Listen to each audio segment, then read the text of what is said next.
Okay, so today we have actually a lot of things to do. The lecture 2, as you are probably aware by now, has a lot of different concepts, the genetics and the coagulation pathways, different types of blood cells. We are going to review all of those things. And if we have time, we will also do a little bit of review for the quiz that is going to be happening next week. The quiz information are posted on eCentennial. And when more people come, I will talk more about it. But first, let's get started with the study guide. So over here, first question, list 3 types of granulocytes. Okay, so granulocytes, just to refresh your memories, these are WBC, white blood cells that has, or white blood cells, if you would, that have visible granules. Okay, so granules are kind of like lysosome that you've learned last semester, right? These are little vesicles with chemicals inside. It could be enzymes, it could be chemicals to break down things. And when you stain the white blood cells on a slide and you look at it under the microscope, if their granules are visible, we classify them as granulocytes. So this is a classification based on appearance.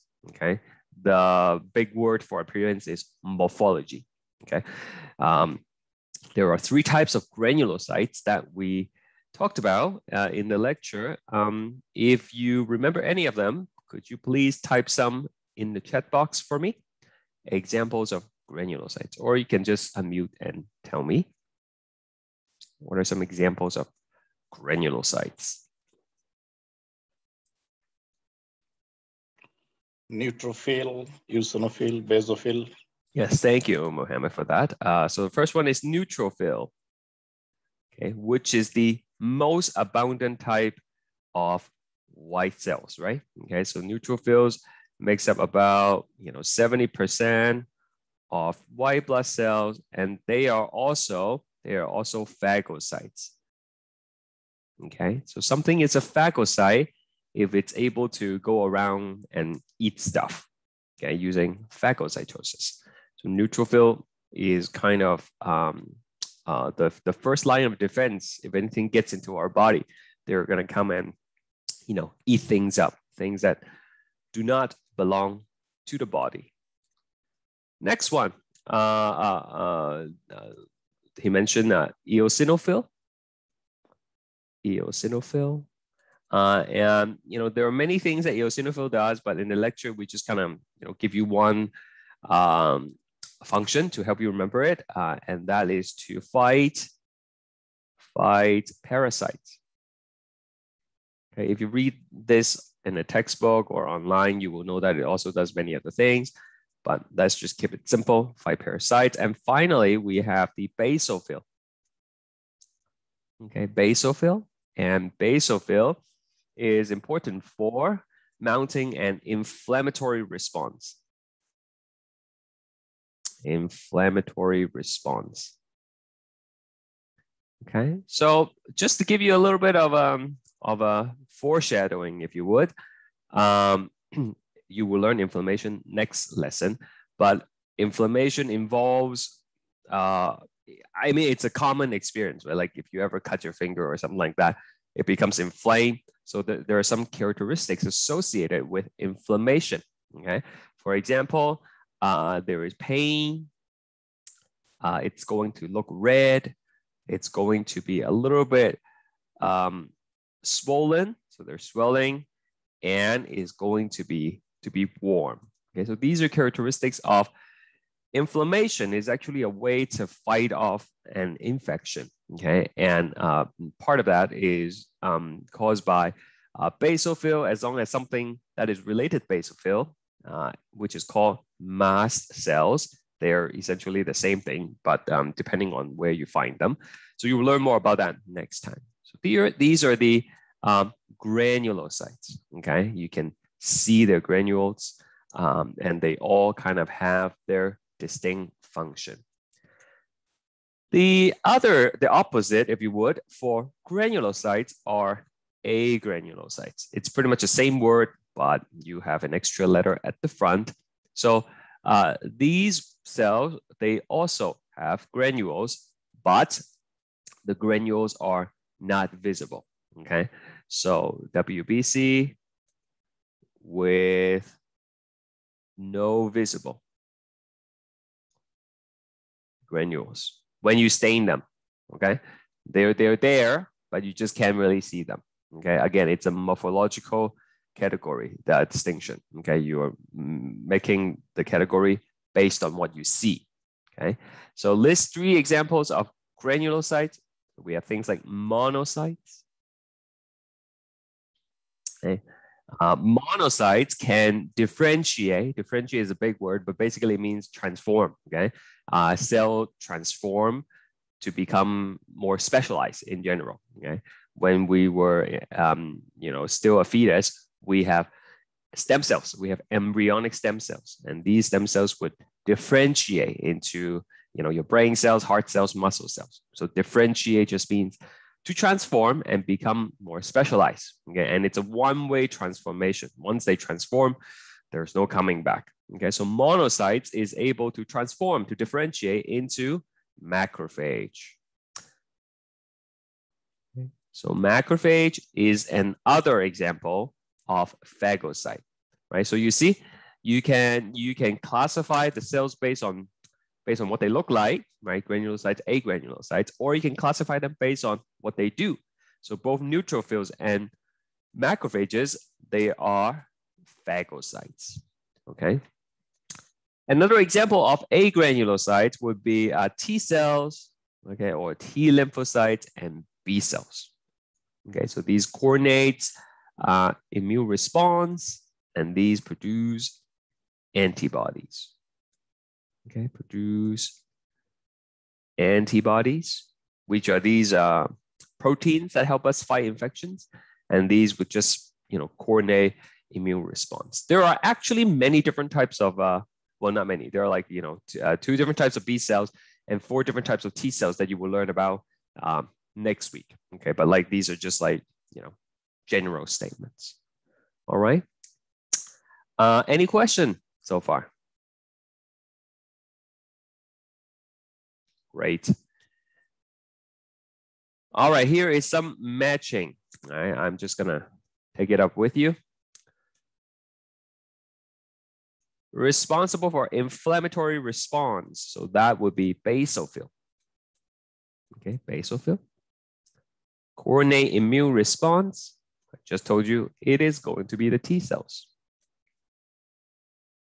Can differentiate into phagocytic macrophage. That would be monocyte. Attack parasites. That is eosinophil. Most abundant phagocyte. That is neutrophil. And produce antibodies. That would be B cells. Okay. Pretty straightforward, I hope.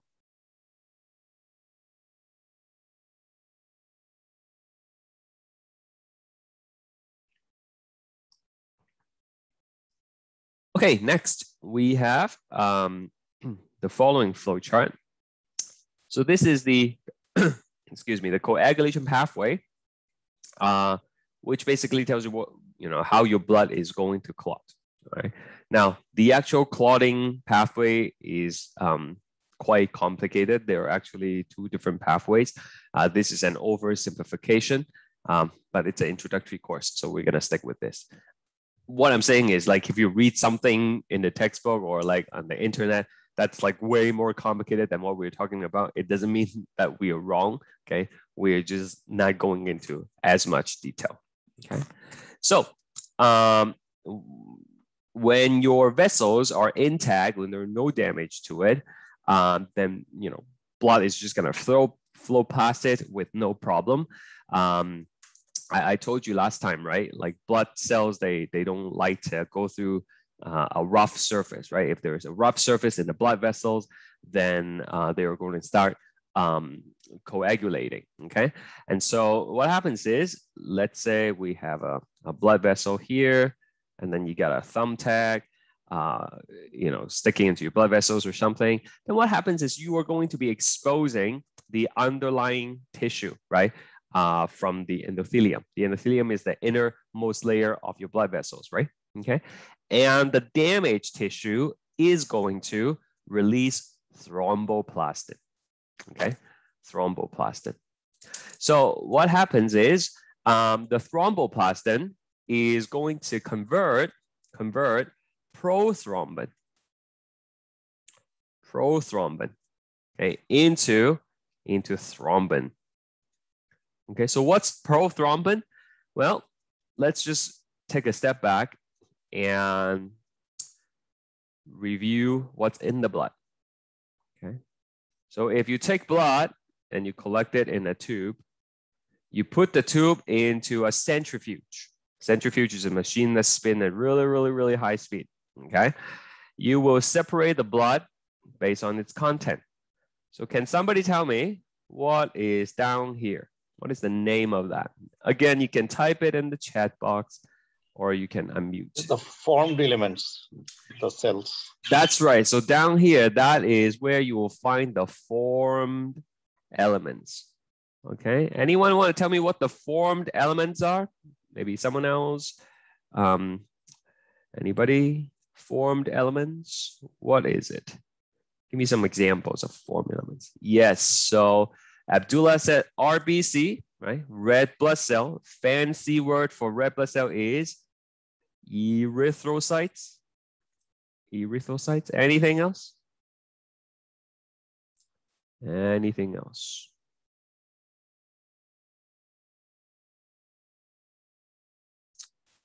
Protein is not formed elements, but good try though. You will find the proteins up here. You will find the proteins up here. Noah said white blood cells. That's right. White blood cells, which is leukocyte. And I'm looking for one more. One more. Platelets from John. Very good. Platelets. And this is thrombocytes. Thrombocytes. Okay, it's a little bit crowded here. Sorry about that. Now, in the lecture, you also hear the word hematocrit. Okay, so hematocrit is referring to the RBC portion of the formed elements. Okay, so when you spin it all down, most of your blood cells are red cells, right? So they form a really compact, kind of like a pellet, if you would. Okay, and that compact pellet is called the hematocrit. Hematocrit. So that's the red cell portion, and it makes up about 45% of your total blood. The white cells, because they do not have the iron in them, right? You know, the red cells have the hemoglobin, and the hemoglobin has iron in them, so that makes them heavier, right? And that's why they sink down to the bottom. The white cells does not have that, and so they will be kind of floating here, okay? Thin layer. So that is called the Buffy-Co, and that's 1% of all your blood, and that's your WBC. Okay, so this whole section over here, that's the formed elements. Okay, and then you have the white cells on the top, and then hematocrit at the bottom mixed with your platelets. Okay, but the hematocrit is just referring to the WBC portion. Now, what is the top called? Anybody remember this? Colorless yellow portion. Anybody know what that's called?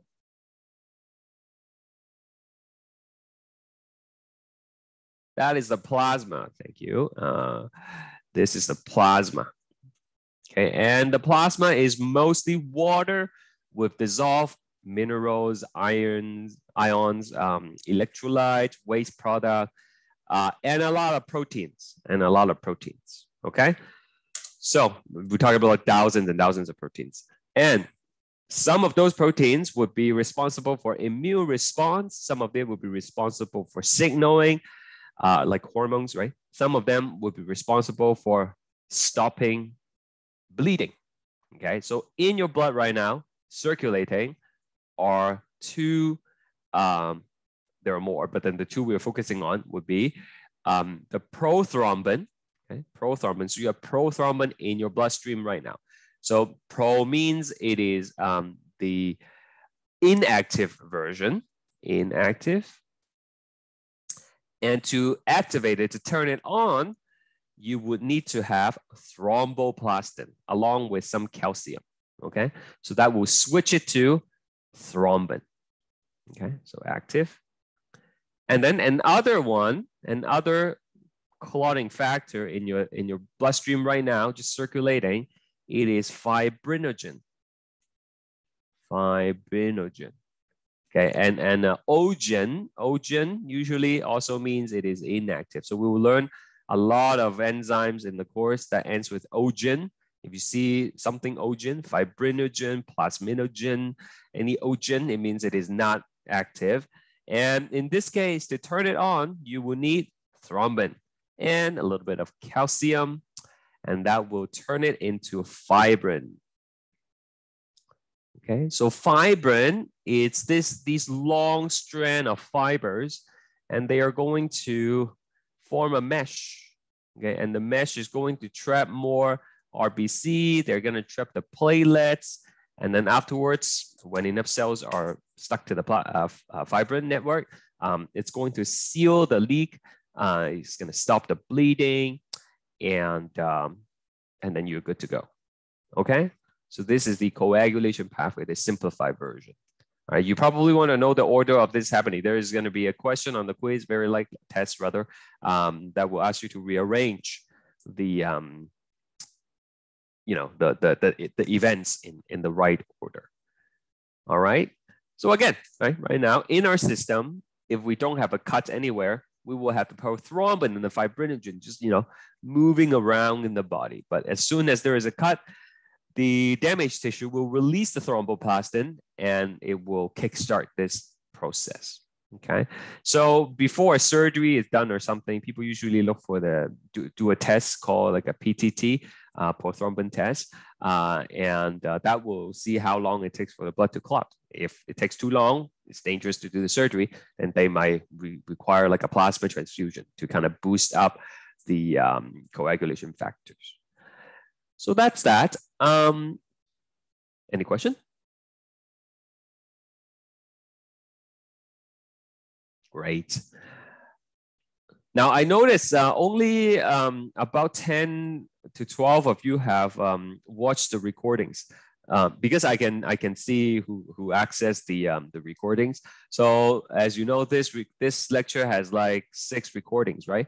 So 13 of you watched the first one, and then 10 watched the second, and then it just kind of goes down from there. It's important to watch the recording, okay?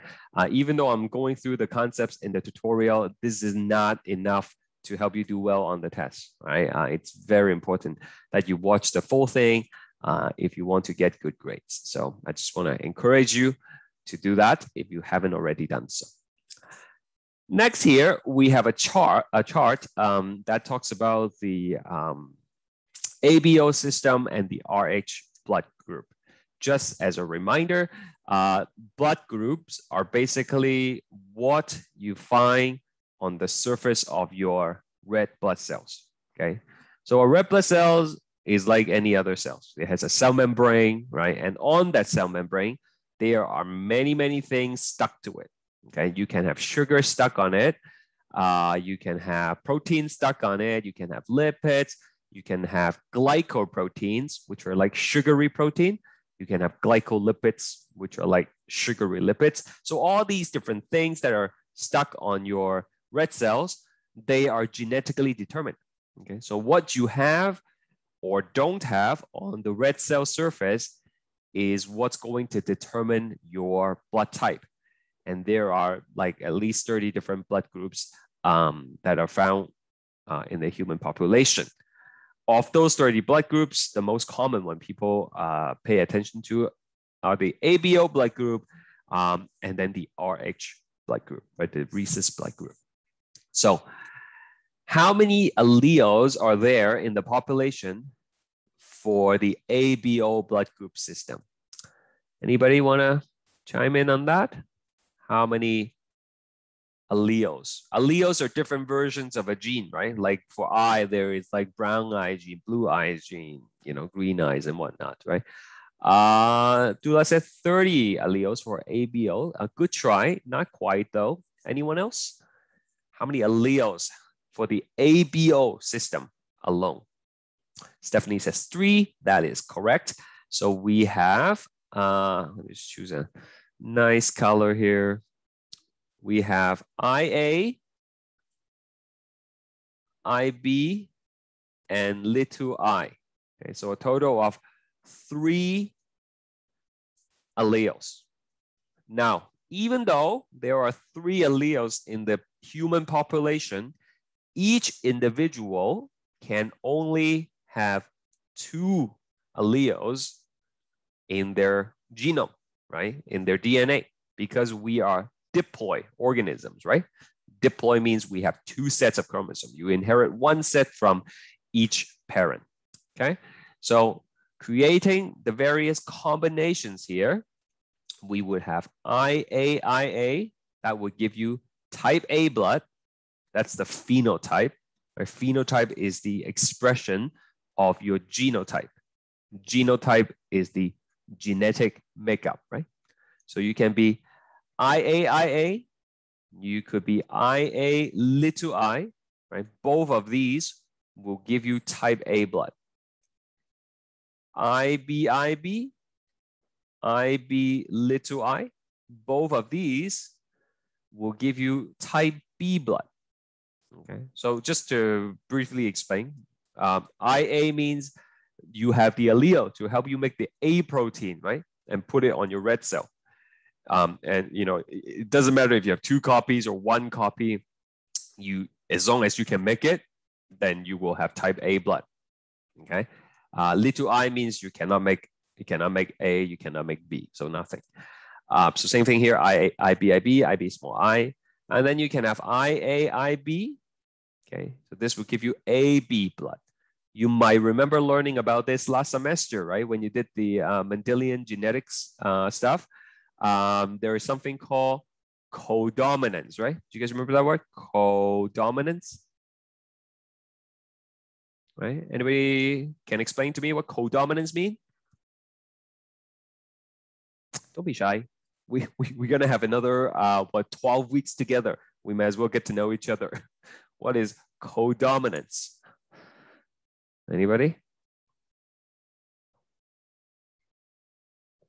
Did you learn about this last semester? Just wondering. You should have in the summer.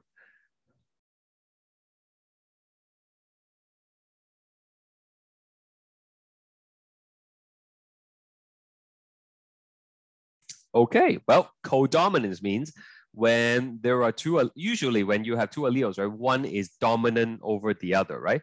So, you know, if you have big B, small b, then only the big B will show up in the phenotype, right? Okay, so that's normal dominance recessive relationship. However, some traits are codominant, meaning when you have 2 alleles at the same time, both of them will show up in your phenotype, okay? And IAIB is an example of codominance, okay?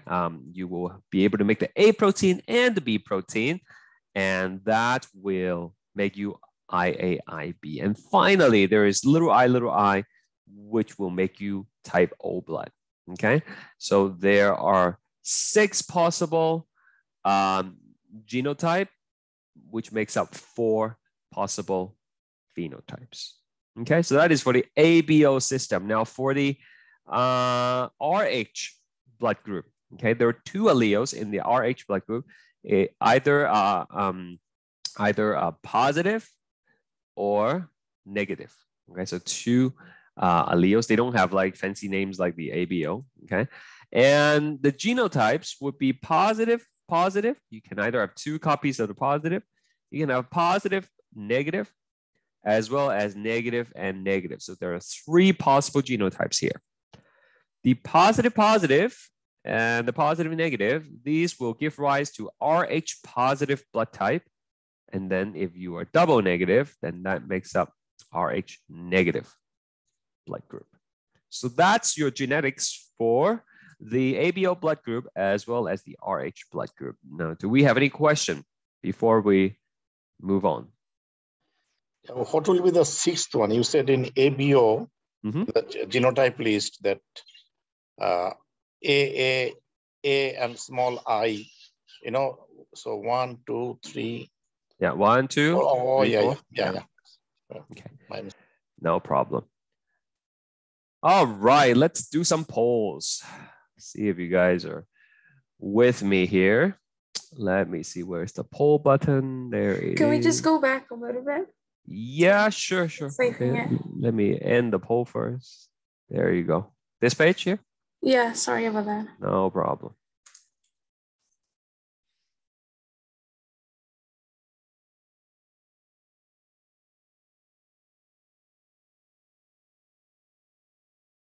So while we are, oh, actually, I cannot switch the screen. Maybe take a screenshot. Yeah, I'm done. Okay, good. While we are all here, so, well, we're missing 9 people from the class, but that's okay. It's actually quite good attendance. Let me show you. You probably have seen this already, but in case you haven't, the quiz. Okay, so the quiz is gonna happen next Monday, okay, during our asynchronous session. You will have access to it from 10 a.m. to 10 p.m. If for some reason you are in a different time zone, like if you're in a different part of the world right now, which happens like a couple times in the past few semesters, it's okay. You can just contact me. You don't have to wake up like in the middle of the night to do it. You can let me know and I will change the time for you. But for the rest of us, it's going to be available from 10 a.m. to 10 p.m. And you can access it, and it's going to be 40 minutes. It's just going to be lecture 1, the cardiovascular system. So what we did last week. If you click on this, it will take you directly to the quiz link. There will be 15 multiple choice questions, 4 application, 4 multi-select questions. And for those of you who missed last week's tutorial, the multi-select questions are questions with more than 1 correct answers, okay?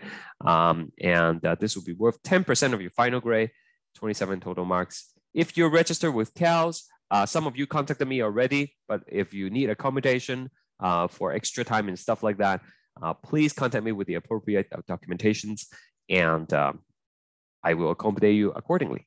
Okay, so that is next Monday. Mark it down on your calendar. So back to our exciting tutorial. Here's your first poll question. Relaunch the poll. Here we go.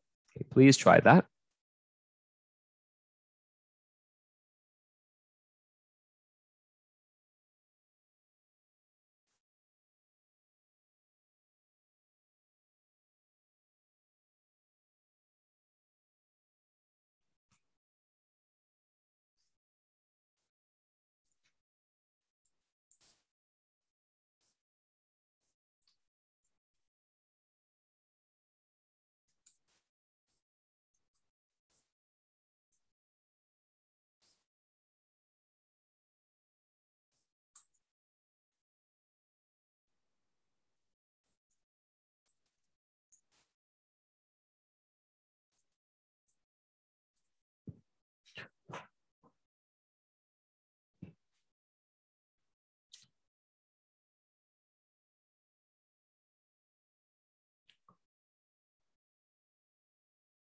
Okay, the correct answer for this, the inflammatory response, it is basophil. Okay, so it's something that we did earlier today. Okay, so macrophage for phagocytosis, basophil for inflammatory response, eosinophil for fighting parasites, neutrophils, and other example of phagocytes.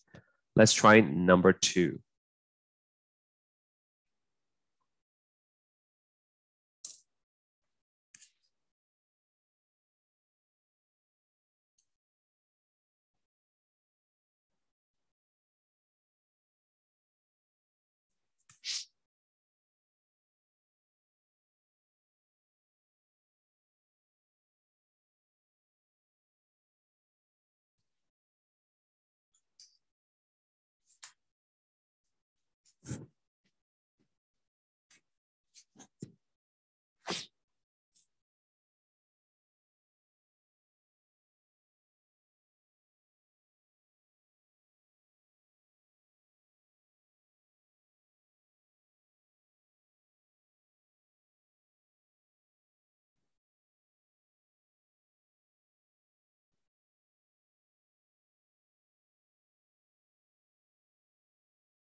Okay, I'm going to end the poll. So this is the coagulation pathway that we talked about. It's basically this one. So you can see in order to activate fibrinogen, you are going to need thrombin.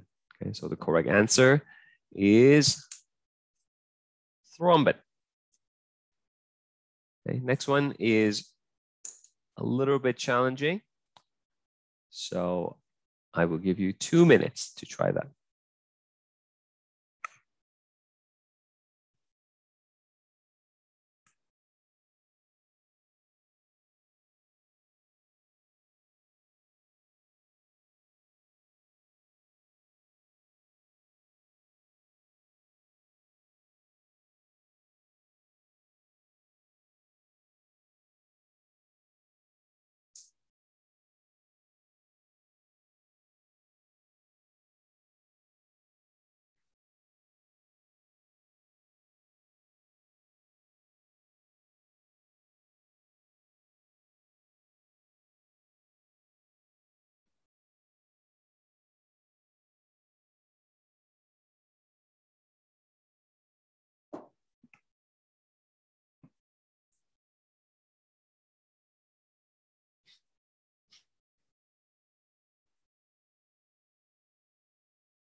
Okay, 30 more seconds. Just waiting for those who are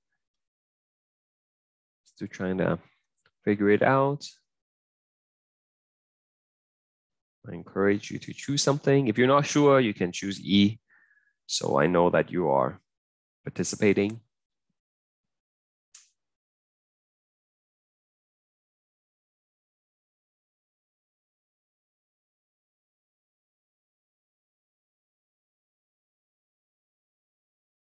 All right, we will end the poll, and looks like it's a little bit all over the place, but 36% of you chose C, and C is the correct answer. Okay, so let's talk about this question and see what it is talking about. The MN blood group system has 2 alleles on chromosome 4. Right? So like I said, there are 30 different types of blood group. We only did A, BO, and RH, and then here is another one called MN. So in the MN blood group, the 2 alleles are LM and LN.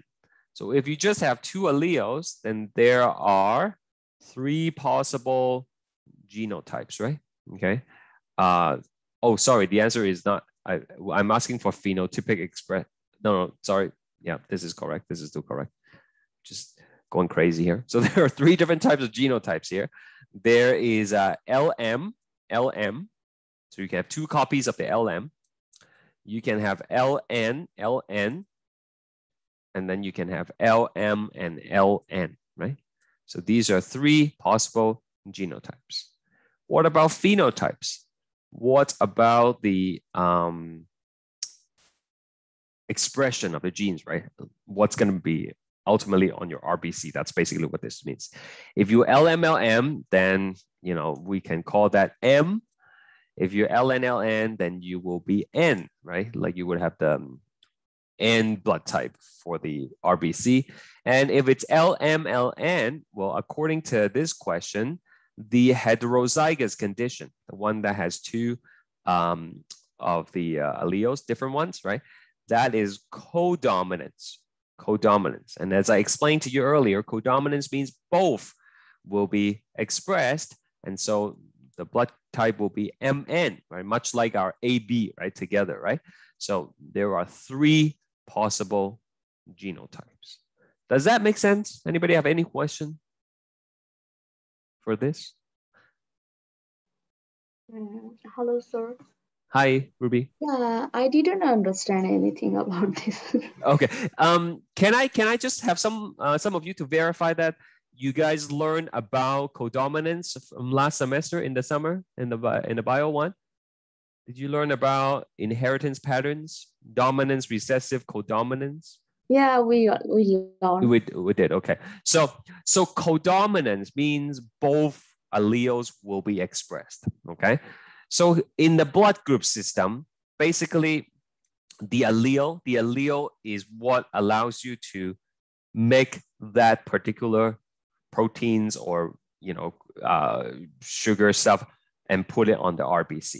Okay, so like if this is your RBC, if you are able to, if you have the LM allele, then you will be able to put the letter M on the RBC. That's basically what it means. Okay, and if you only have letter M on the surface, then you will have M blood type.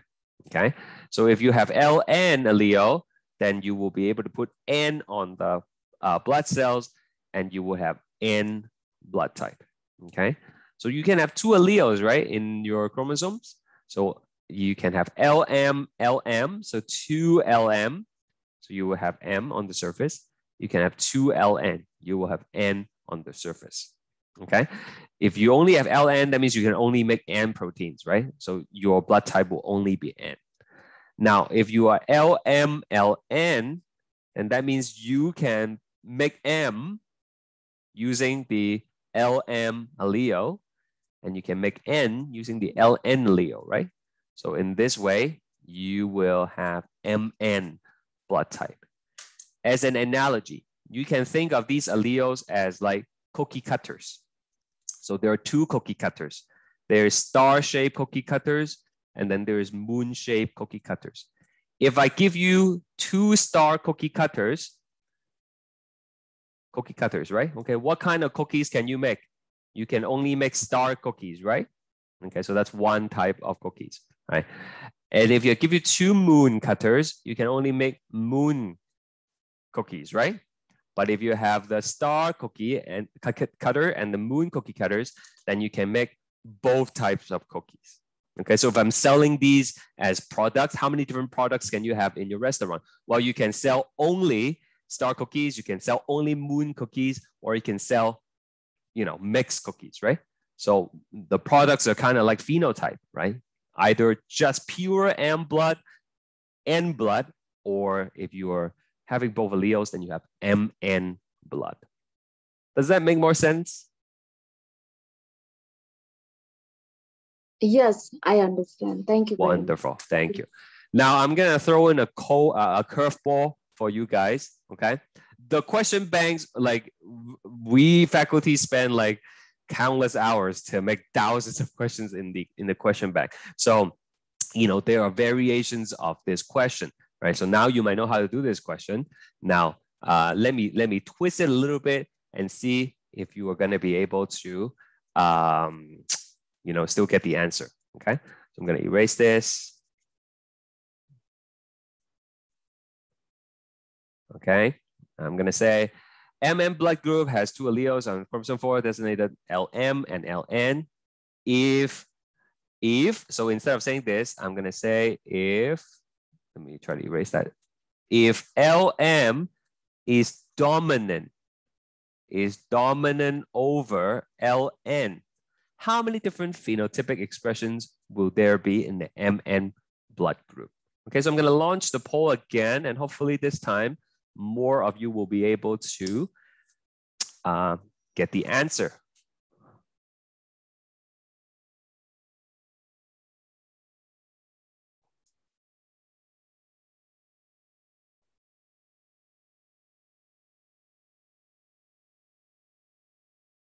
Sir, could you please repeat the question? Yeah, the question is, instead of saying they are codominants, I'm saying if LM is dominant over LN, how many different phenotypic expressions will there be in this case? Thank you. Yep.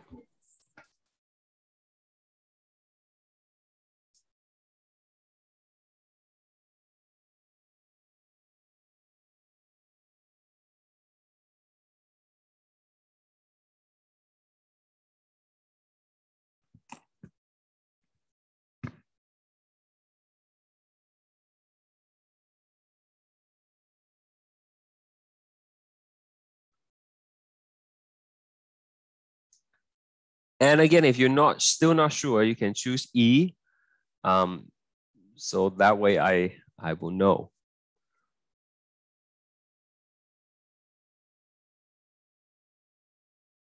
Okay, maybe just a couple more seconds.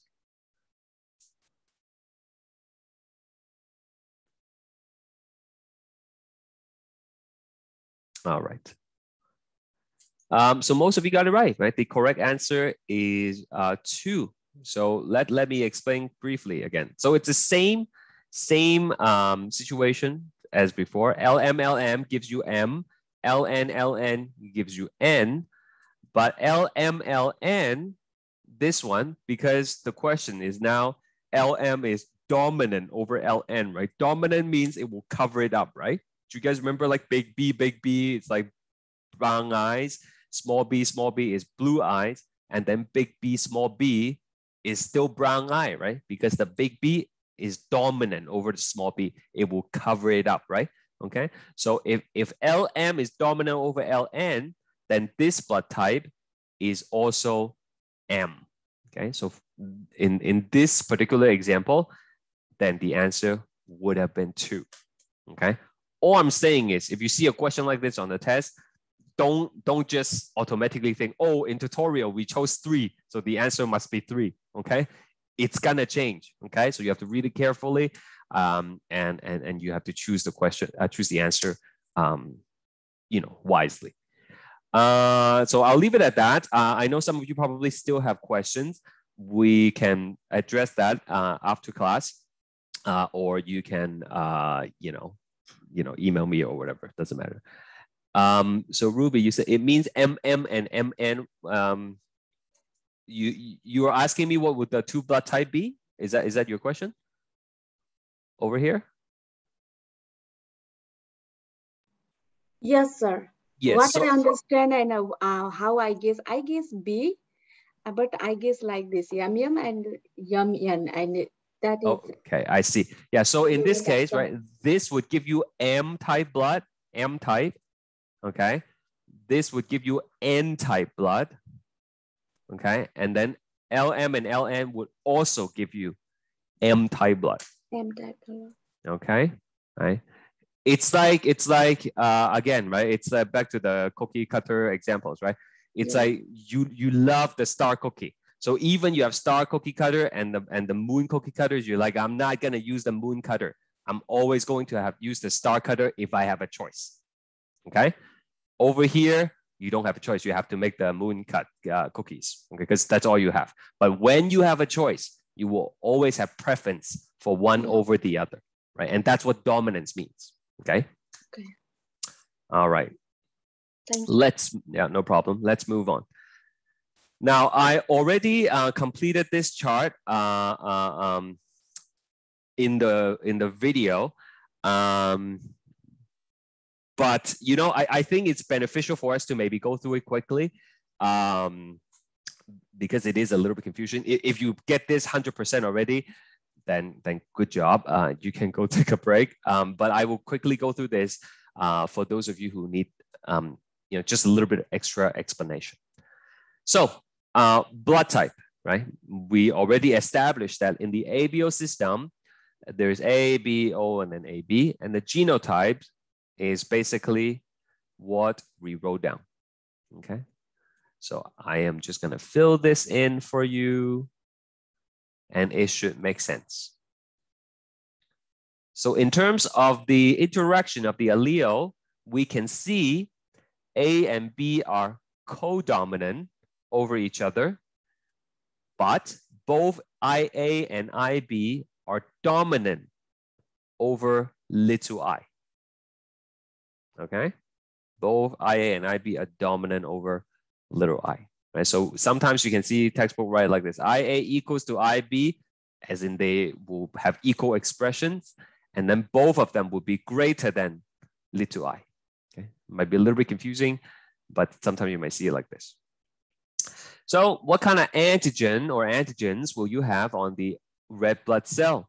Well, you will have the A protein. If you are IAIA or IA little I, you will have the B protein. And little I means you will have no A or B. And then finally, you will have A and B like that. Okay. Now, just a very quick reminder of what antibodies are. So antibodies are Y-shaped proteins found in the plasma. Okay, and here is the underlying key thing that you have to remember about antibodies. You can make, and you will make, antibodies against anything that you do not have in your system. Okay, so just to backtrack a little bit, antigens are what's found on a cell. Okay, could be any cell. Okay, but when we talk about blood type, we specifically are talking about the RBC. Okay, so you can make antibodies that will attack any antigens that you do not have. Okay, so to give you a more relatable examples, right? You can make anti-chickenpox antibodies, okay? But you will have to be exposed to chickenpox first, right? Okay, you know, with the COVID things going on right now, you want to make anti-COVID antibodies, right? Okay, so you can make antibodies against any antigens that you do not have. Okay, should I write that down? Let me write that down. You can make antibodies against means like to attack, right? Against any foreign antigen. Okay. So here we go. If you are type A blood, what kind of antibodies are you going to make? You're going to make anti-B antibodies, right? Because you don't have B, right? You don't have B on your cells, so you're going to make anti-B antibodies. If you're B, you're going to make anti-A. Okay, what if you're O? Please tell me, what are you going to make? What kind of antibodies are you going to have in your bloodstream if you are type O blood?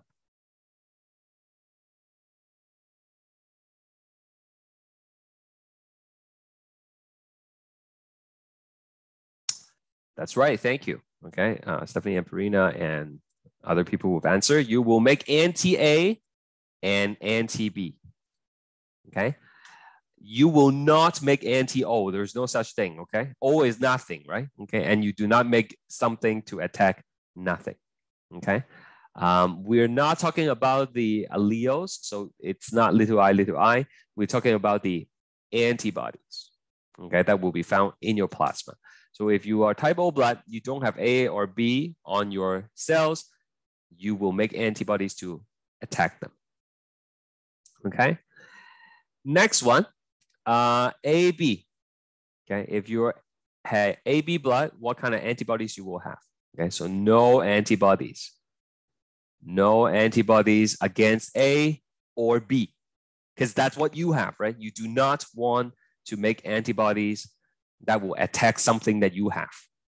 Okay, sometimes that happens, and you have autoimmune diseases, right, which is not good. Are we okay with this?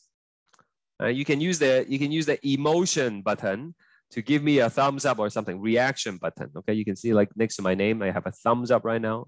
Do you guys understand? I just need to know if you're all with me.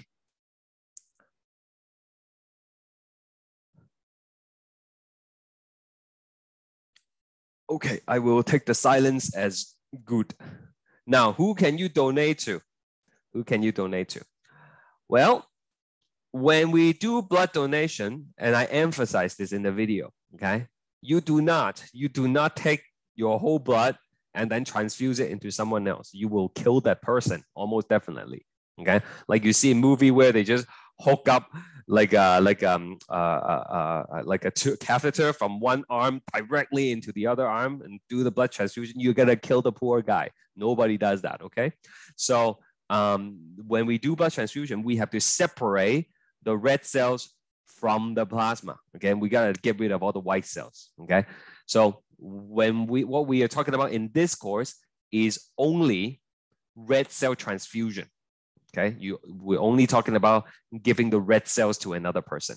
The rules for plasma transfusion is completely different, and we are not going to talk about that.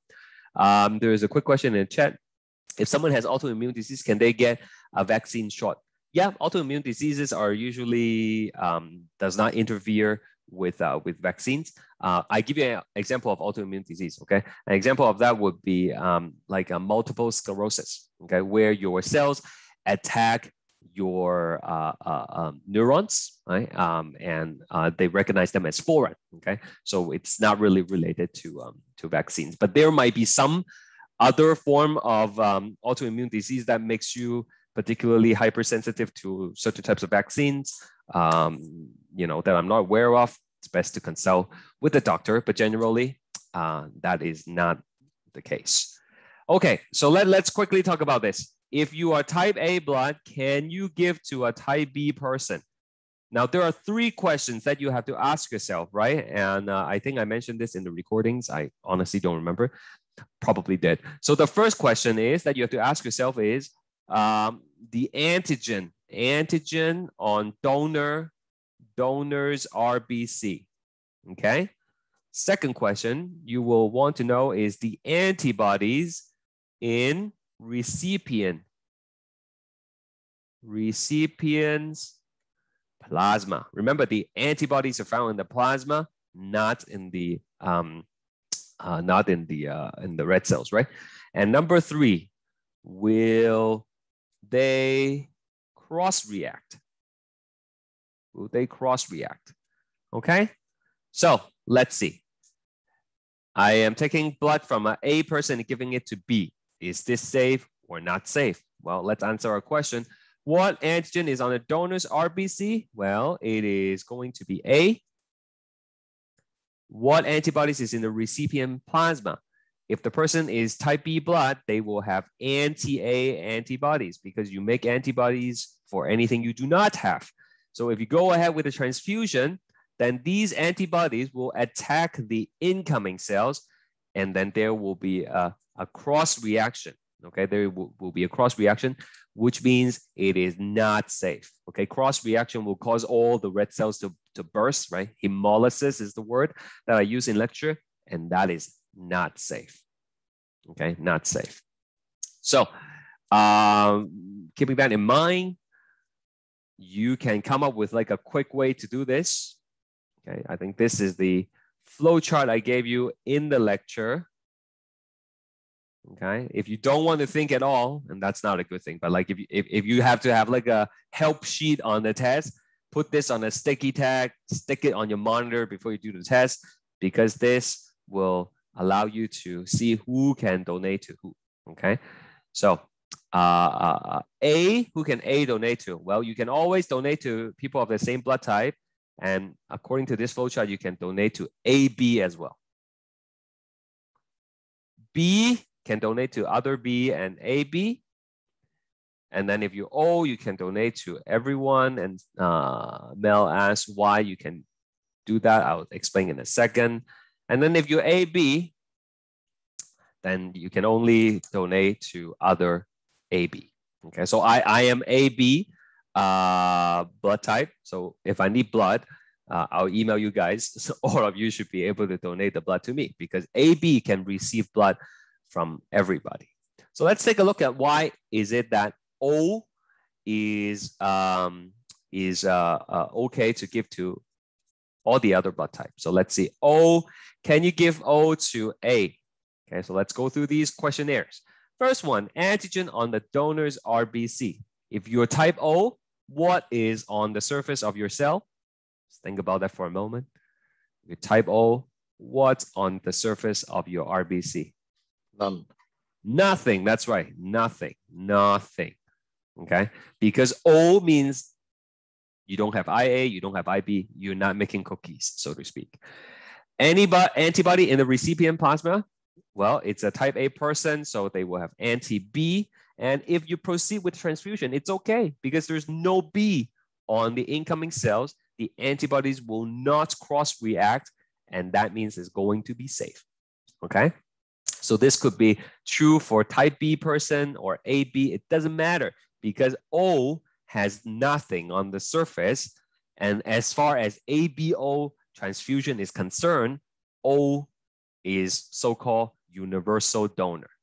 However, and this is a big however, we know that there are so many different blood groups. Just because you are type O does not automatically make you a universal donor. We still have to check all the other blood groups, right? Okay, so that's a little bit of a misnomer. Okay, O is only universal within ABO blood group. Okay, but as far as like blood transfusion goes, you really have to take the time to test all the other blood groups. Okay, this is like what my wife does. She's like she works in hematology, so you know she does all these cross matching and stuff like that. Okay, so if there is a surgery coming up, right, and the person is like B, it's not good enough to just give them O blood. You have to check all the other blood group as well, because if you mismatch, we are going to have sensitization, right, which is something that we talked about as well later on. Okay, so yeah, if you're O negative, right, then you are more universal than O positive. And we're going to talk about that in a second. But before we do that, are we okay with this thing here, guys? Anybody have any question? Usually like the transfusion is a little bit confusing. And I always joke in class, you know, if by the end of the course you still don't really understand the transfusion, let me know which hospital you're working in the future, and I will try not to get not to go there. Okay. Next, now is an additional thing to consider, right?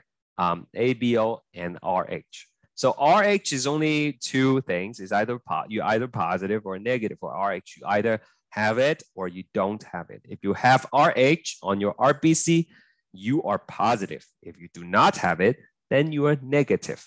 Okay, so the donation chart, if you would, for RH goes like this. Negative can only give to positive and other negative, but not the other way around. Okay, positive cannot give to negative. Okay, the reason is because you will make antibody against anything you don't have, right? So if you give positive blood to a negative person, if you do it for the first time, you will sensitize this person. Okay, you probably know what I mean by sensitization if you watch the lecture recordings. If you haven't already, I'll explain later. Okay, so if the person has been previously sensitized and you do it one more time, then you can potentially kill the person, okay, because of massive hemolysis. But generally speaking, only negative can give to positive. So here we go. Here we go. If you are A positive, who can you receive from? Okay, so you can take a look at the chart. Who can you receive from? You look at what arrow is pointing at you. Okay, so O is pointing at A, right? So you can receive from other A's and you can receive from other O. And if you're positive, you can receive from both positive as well as negative. Who can you donate to? If you're A positive, you can donate to other A. And if you follow the arrow, you can donate to other AB as well. Since you're positive, you can only give to other positives. All right. Same situation for B. Okay, I'm not going to do it. It's basically you switch the A to B and then you're done. I'm going to talk about AB plus though. Okay. Who can you receive from if you're AB plus? So following the flow chart, you can see all the arrows pointing towards AB. So you can receive from O, from A, B, or AB. And because you're positive, you can receive from both positive and negative. So if you're AB positive, like I am actually, then you've hit the jackpot because you can receive RBC from everybody. Okay. Now, on a side note, okay, if you're easily confused by extra information, press the mute button right now, okay? Or cover your ears, don't listen to this, okay? But as a side note, nature is very fair, okay? So it looks like AB positive can receive, RBC from everybody, right? Like, oh, this is so good, right? But actually, as I mentioned earlier, when you donate blood, you separate the blood into RBC and plasma, right? So the plasma rules, which we're not learning, is actually completely opposite to RBC rules. So when it comes to plasma donation, right, transfusion, if I need plasma, it turns out I can only receive plasma from AB positive. Okay. So when it comes to plasma donation, I am a universal plasma donor. Okay, AB positive can give to everybody, and O negative will be the universal recipient for plasma. Okay, so things are very fair in life. Okay, if you want to learn more about that, feel free to stick around afterwards and ask me. Otherwise, you can just focus on RBC transfusion here. So who can you donate to if you are AB positive? Okay, you should press unmute now if you mute before.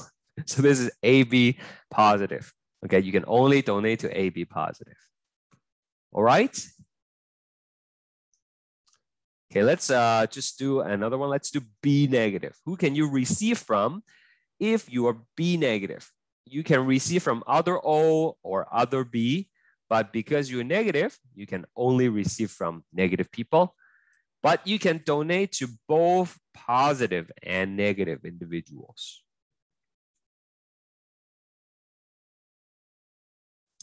All right. So Eddie, I think that's good for now, but you guys can just follow the chart and do it. But is there anyone that you want me to take up in addition to these ones?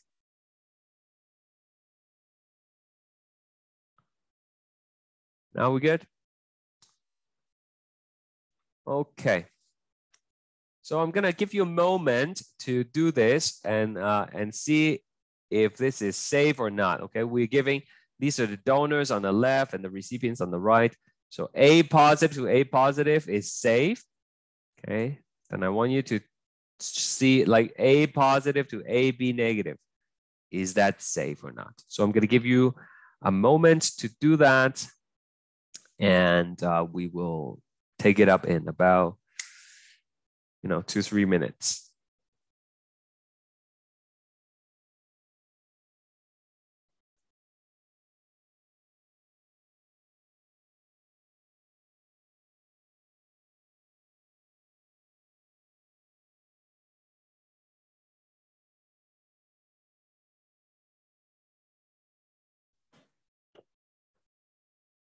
Okay, so let's see what is safe and what is not safe. Let me see over here. Okay, none of these are safe. I'll let you check the answer first, and then if you want me to explain why it is the way it is, I will certainly do that. This is safe, safe, safe, safe.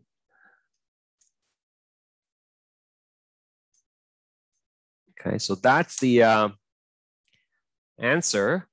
Does anybody want me to explain any particular one here? Just let me know and I'll do that.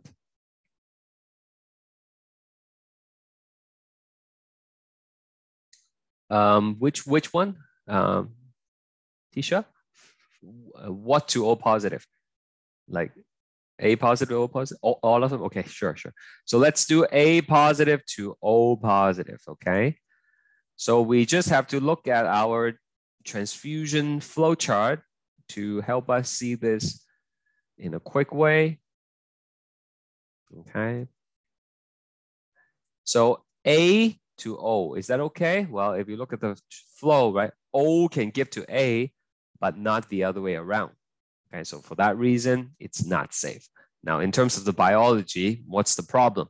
The problem is the O person, the recipient, is going to have anti-A antibody in their system.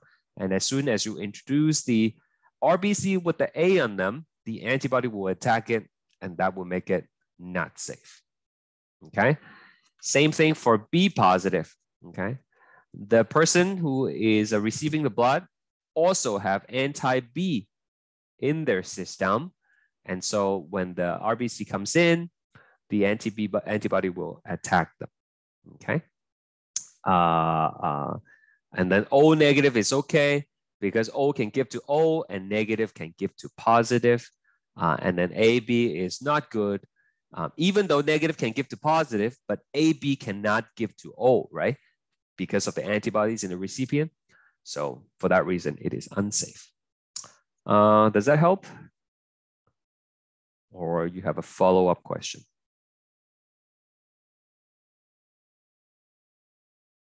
Perfect. Anyone else before I move on to more polls? We will have a break shortly. Don't worry, okay?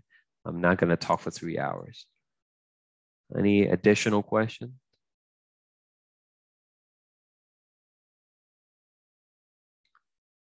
Okay, let's do a multi-select question and try not to look at your notes for this one. Okay, just try to do it from memory. See if you are able to do it. This is a multi-select question. You have to select all correct answers.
Okay, I am going to end. Now, for a question like this on the test, well, I mean, like you can look at your notebook if you're able to find it quickly. But if not, it's probably a good idea to list out the answers you think is right first before looking at the choice. Right? Because sometimes when you look at the choice, you get confused easily. So a person with A negative, who can you receive from? Well, A can receive from A or O. And if you're negative, you can only receive from other negatives. Okay, and then you match the answers and you can see it is A and D. Okay, so some of you choose O positive, it's not okay. Even though O can give to A, positive cannot give to negative, right? You must consider both blood groups at the same time. So as you can appreciate, when you do a real blood transfusion in the real world, you have to match all the blood groups, right? And you know it could get quite complicated. Okay, next one. It's it's a genetic situation. Should we do this? Yeah, let's do this. Let's do this. And then we'll take a break. Let's do this.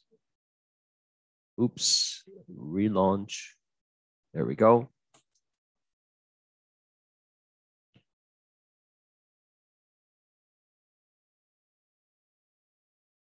You should not be doing a Punnett square. If you find yourself doing a Punnett square, you are doing this question wrong.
Okay, a couple more seconds.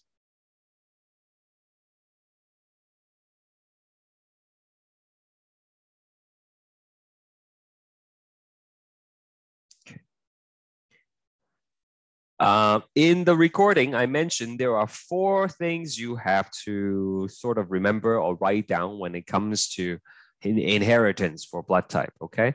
And here are the 4 things in a condensed form, okay? Number 1,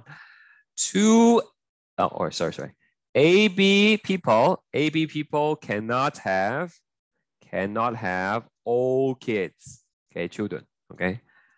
They cannot, because in order for you, listen carefully, this is very important. This is gonna save you a lot of time on the test, and it's going to, we're gonna be using these for the rest of the class, okay? So an AB person cannot have a type O kids, regardless of who you marry, okay? Biological kids, of course, I'm talking about. So the reason, in order to have a type O kid, you must contribute a little I, right? You do not have a little I if you're AB. So if you're AB, automatically, you should not have a type O kid. Okay? If you're AB and you have a type O kid in your family, something seriously not right. If you're type O, you also cannot have AB kids. Okay, because the other way around is also true. If you're type O, you only have little I, right, in your genome. So you can only pass on little I. However, in order for you to have an AB child, you must either pass on an IA or an IB. Okay, so does that make sense? Yamisha has a question. When doing DNA testing, do they do this based off of blood type? No. Okay, yeah, that's a good question. Okay, blood type is not definitive. Okay, I was just joking when I say you're AB and you have a type O child in your family and something's wrong. Sometimes there are exceptions. We're not gonna look at the exceptions. Okay, but sometimes it does happen because of other reasons that we didn't talk about. DNA testing is what you learned last semester, right? With the biotechnology, right? The DNA fingerprinting, right? That does not involve blood type at all, and it's 99.9% accurate. Good question. But in general, AB people cannot have O kids. O people cannot have AB kids. And does anybody remember another one? Just want to see if any of you actually got to that part in the lecture. There are 2 more that I talked about in the recordings. Does anybody remember what that is?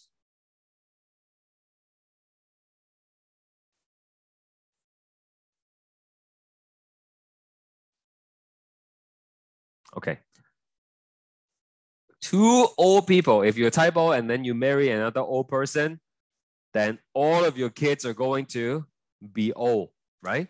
The whole family is going to be O, because the father is little I, the mother is little I, whole family is little I, because that's all you can pass on. Okay, and the last one, if you are negative, this is gonna look weird. Okay, so Rh negative with another Rh negative, then the whole family will be Rh negative, because that's all you can pass on. Okay, so add this to your sticky tag if you need a quick reference on the test. Okay, it will save you tremendous amount of time.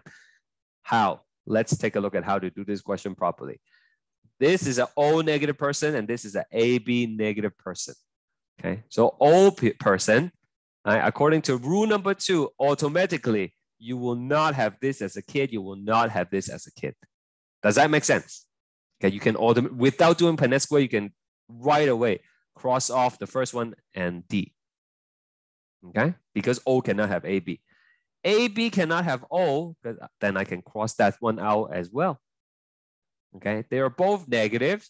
Negative and negative can only have negative, so they cannot have this. And the answer, therefore, is C. Okay? Any question before we take our much needed break? I have a quick question. Yes, please.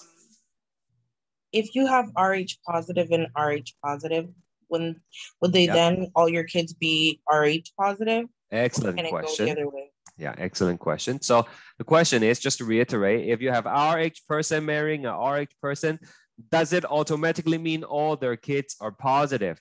Not necessarily, because when you say someone is RH positive, I do not know if they are homozygous, that is positive, or if they're heterozygous, positive/negative, right?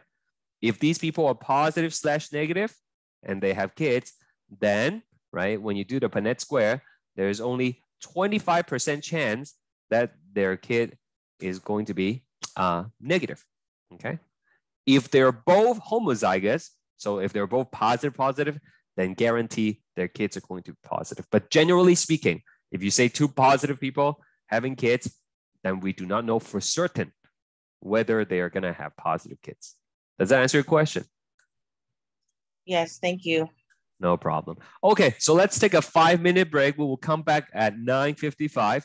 For those of you troopers who do not need breaks, here is a bonus question for you to try, okay, while we are on break, okay?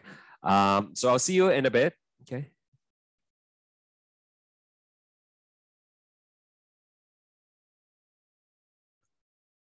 And we are back. Let's keep going.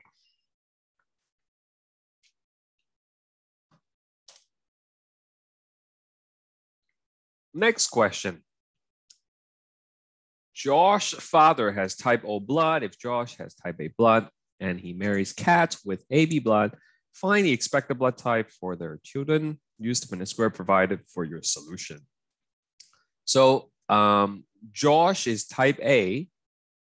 Okay, so he could be IA or IA small I, right? IA or IA small I. But we know that his father has type O blood. So if the father is type O blood, and the only thing he can pass on to Josh is a small I. So based on this piece of information, we know that Josh is IA small I. For Kat, she is AB, so we know for sure she is IAIB. So half of the sperm will carry IA, the other half will carry small I for Josh. Half of the eggs will carry IA, and the other half will carry IB for Kat. So that's how you set up a Punnett square. And if you mix and match them together,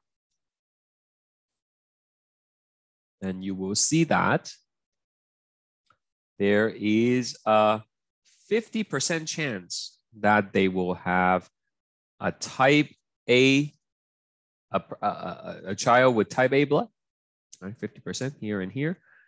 There's a 25% chance,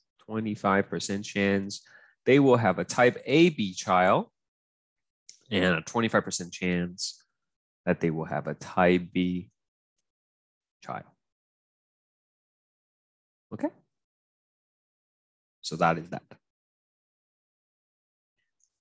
That's a simple one. Now, the complicated one. List all possible blood types for question mark over here. Right? So if you have tried this, anybody tried this already and have some answers they want to share with the class?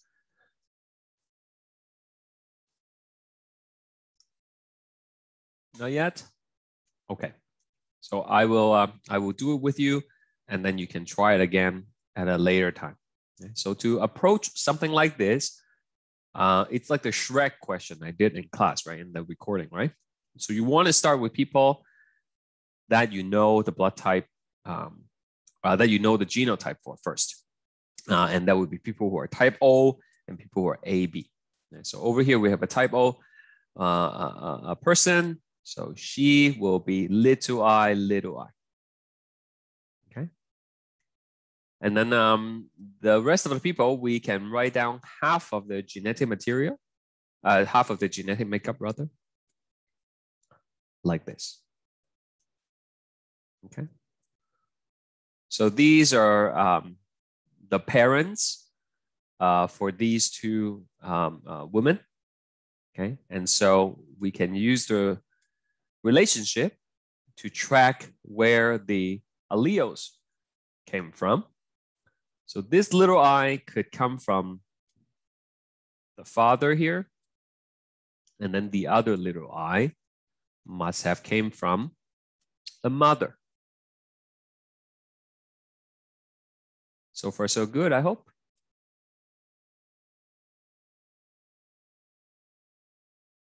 Okay, next. Over here, this person is IB something. We have no idea what that other something is. It could be another IB, or it could be a small I. We do not have the information at this point.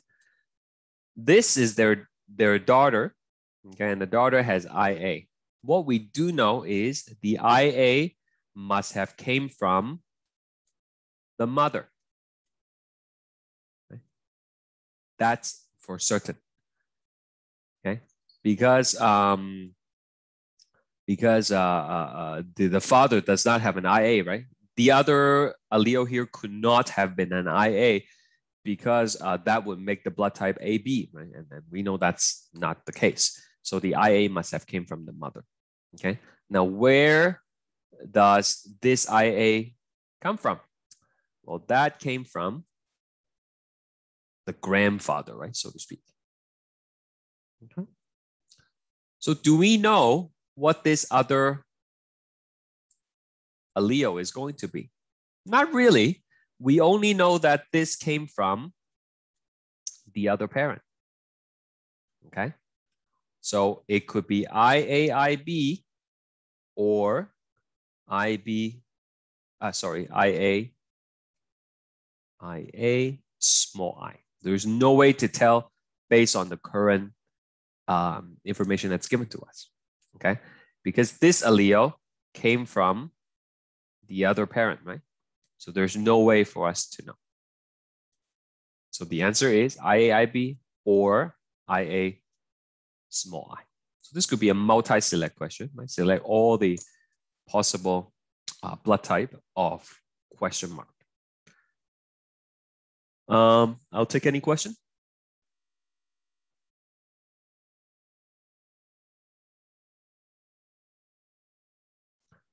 I have a question for you then. Let's say they have a few more kids, okay?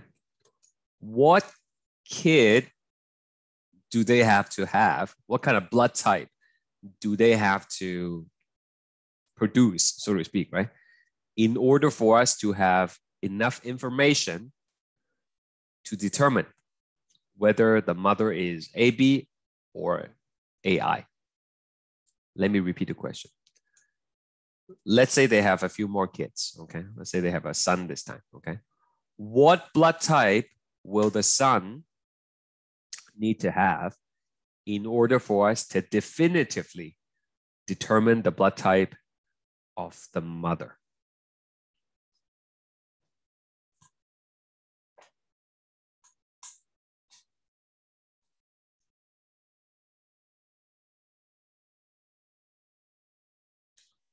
So we're not doing positive or negative here, but yeah, O, okay, yeah. I agree, right?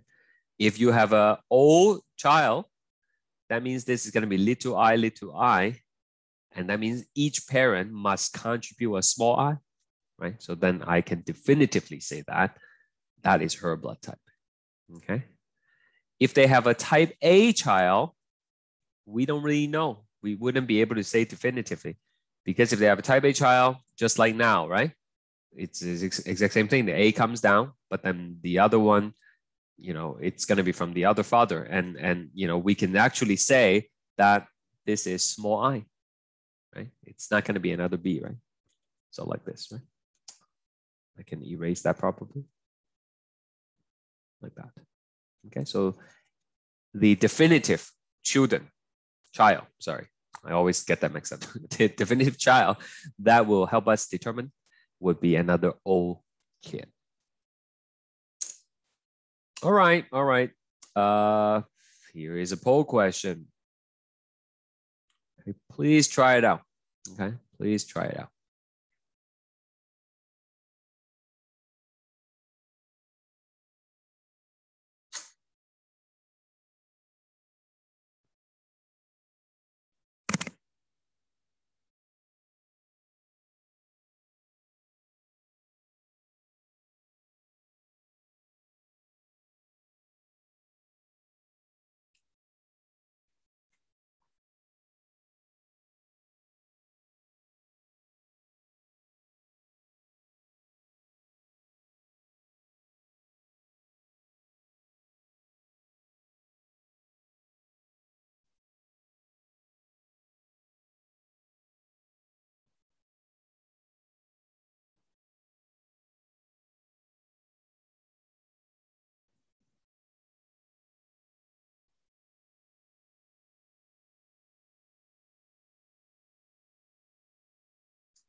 Okay, I only have 6 responses so far.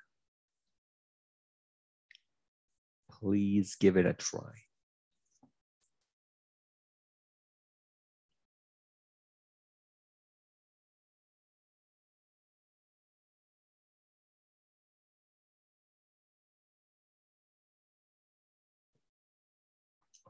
If you're not sure, you can choose F.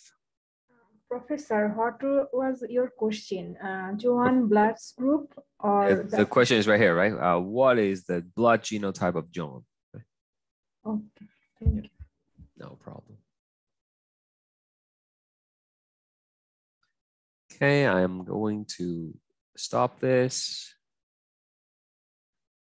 Okay, how do you do this? Well, we start by writing the blood type of people that we know, right? So Sue is little I. Mary is IAIB.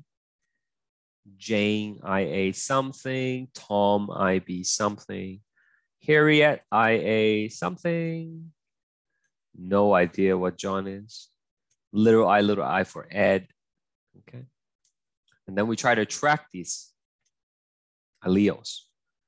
So Sue must have got one from Harriet and then the other one from John, right? The other one from John. What else? Let's see Mary. Okay. Mary got the IA from Harriet. And what about the IB? Well, IB must have came from John, right? There's no other parent around. So for that reason, the answer is B. Any question? Can you do it a different way? So what I did is I started at the top. So I did Ed had two little I, sorry. And then Harriet, I put that she had a little I because he can only pass on a little I. Yeah. Can you do it like that, like from the bottom down? Yeah, I mean, anyway. Sorry, from the top down? Yep. As long as you get the answer, right? Then it's okay. Yeah, very good. Okay. Anyone else have any other question? Like seriously, if you have a question, don't be shy. Ask, right? Because this is a test question, okay? You're gonna get this on the test. So make sure you are okay with it. Professor, I cannot understand the answer like for sure. What is this? Sorry, can you repeat your question, please, Sutana? Yeah, like on A, that is the for sure. What is this mean? For sure. For sure, like for certain, right? Like IA, like you can just ignore it, right? Yeah, basically, like we can say 100% certain it is IA. That's what it means by for sure. All right. So, Professor, there is no any per mona. So what would be the mona then? Yes, that is the next question. Very good. Okay, so go ahead. You guys can try that. Okay. I expect more people to answer this time. Please.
Okay, anyone else? Any last minute guess?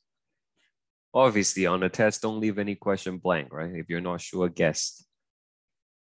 Guessing is a powerful tool. All right, that's 2 minutes. I will end the poll.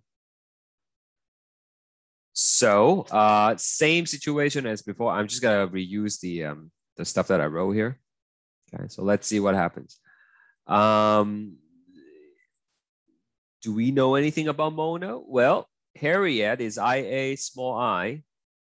So the small I came from Ed for sure.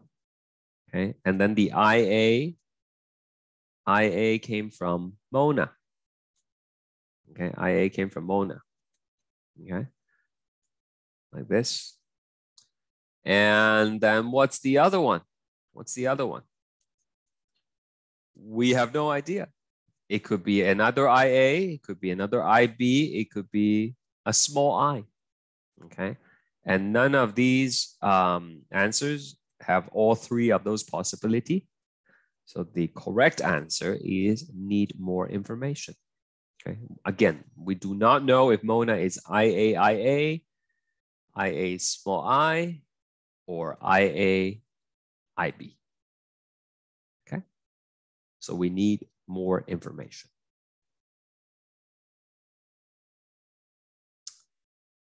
Any question before I go back to the study guide?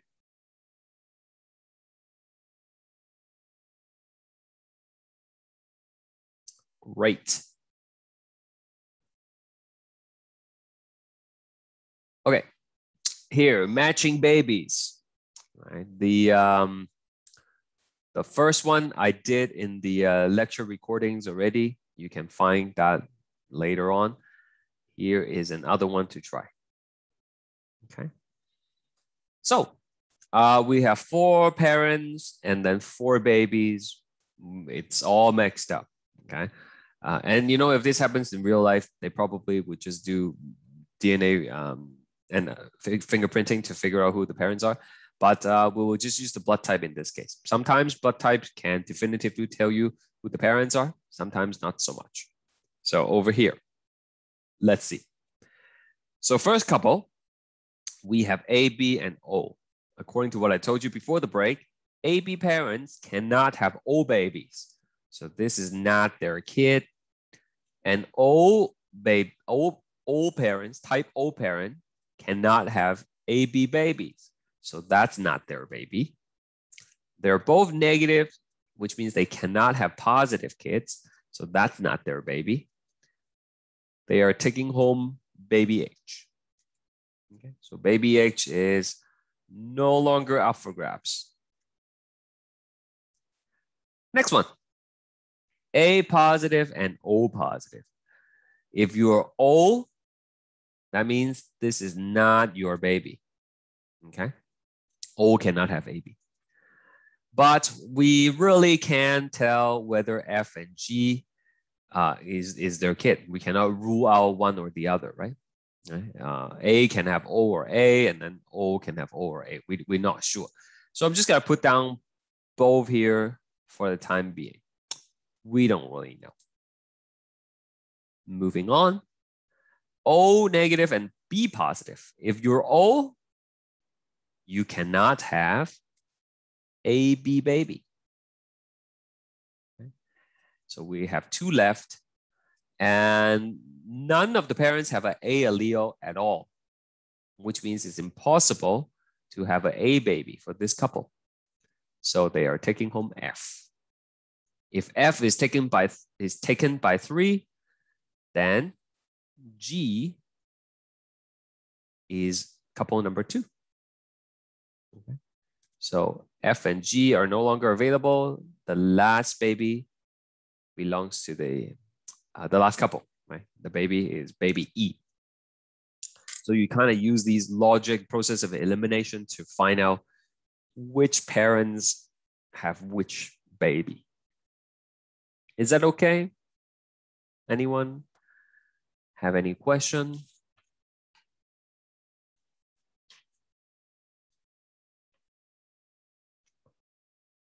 Good. Okay, so let's see what else we have. These are blood typing. Okay, so I have a private message.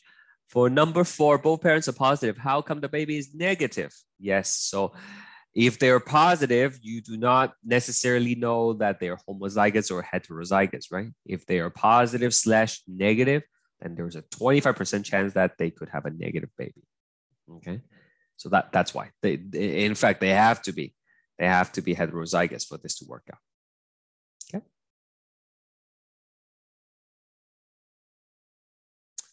All right, this is the doing the blood type, okay? So it tells you whether or not there is agglutination, right? Okay. So if you have cells and antibodies that match each other, then they will clump together. Clumping is agglutination, and that will result in hemolysis. Okay, hemolysis, and that's bad news. Okay, hemolysis means a lot of your red cells are gonna burst open, and then you will be in trouble. Okay, because you won't be able to circulate oxygen. So if we see that the blood samples reacts with anti-A antibodies, it tells you that the blood is type A. There's no reaction with antibody B. So that means the person does not have the B on the cells. And it reacts with anti-RH antibodies, which means the person is A positive. Next one. You mix the blood with antibody A, nothing happens. That means there is no A on your sample. It reacts with anti-B antibodies. You can see the clumping here. So it's going to be B, and it reacts with the RH. So it's B positive. No reaction with A, so no A. No reaction with B, no B. That means it is type O, and it is O positive. Both reactions are observed in A and anti-A and anti-B. So this person has A and B, but no reaction with the RH. So negative for the RH. So very quickly, this is B negative, AB positive. Like I'm doing this under the assumption that you have tried this on your own already, right? Okay. So any question about any of these? Do you want me to explain? Any particular one? Could you explain question 14? Because I don't really understand what I understand like how to identify whether it's negative or positive or A or B. I just don't understand like what is it trying to show me in the square? It's not as clear as question 13. Okay, yeah, sure. So if we were doing face-to-face in class, we would be doing an experiment in the labs, okay? And then in the lab, I would give you these little plastic trays that has A, B, and RH on it. And then you would add the respective antibodies into the wells, okay? So in the first well, you would add anti-A antibody, and then anti-B antibody, and then anti-RH antibodies. Then you would add the blood into the well and mix it up, okay? So you can see the blood here, there's no clumping, right? Maybe it's a little bit unclear, the picture on the printout, but if I zoom in here, you can see all these like little fuzzy dots, right? That's what the clumping actually looks like, okay? When we do it in the lab. So no reaction with the anti-A, we know it's not type A. Clumping in B, so that's why we put the B, and then no reaction with the RH. That's why it's negative. Does that make more sense, Tisha? Yeah, I just can't even make out the clumping at all. Okay, that's so yeah. So on the online test, it should be quite clear. Okay, if for some reason the picture does not show or it's like unclear, you can just send me a message. Okay, but do you, like you can see it on my picture though, right? Like these are all clumpings, right? Like the fuzzy looking thing, yeah. Yeah, I just got the one from the bookstore. Oh, so the bookstore. Black and white. Oh yeah, So when it's black and white, it's really, really hard to tell. Yeah, I do apologize for that.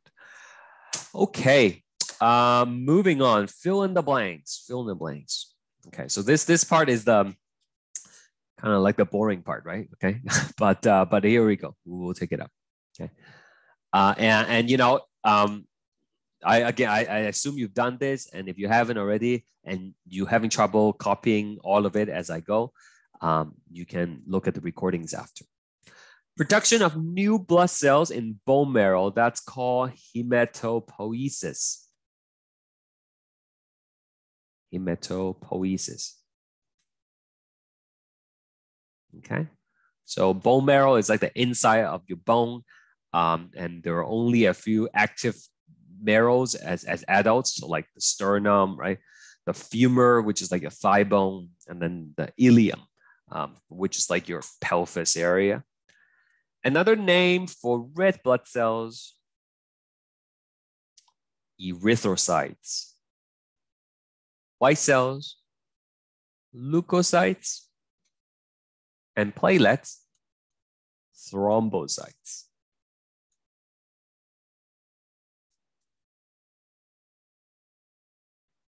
A hormone secreted from the kidney that will increase RBC production, that is erythropoietin, or EPO for short. And you can give EPO to people who are undergoing dialysis treatment, because a lot of times the red cells get shredded as they pass through the tubings, so they may be a little bit anemic. The EPO will help boost the RBC production. The formation of a blood clot is called blood coagulation. Okay. The prothrombin, fibrinogen stuff that we talked about earlier. Protein-rich portion of the blood is called the plasma, and that makes up about 55% of your blood. A type of granulocyte that can initiate inflammation, that would be basophil. Cellular portion of the blood is the formed elements.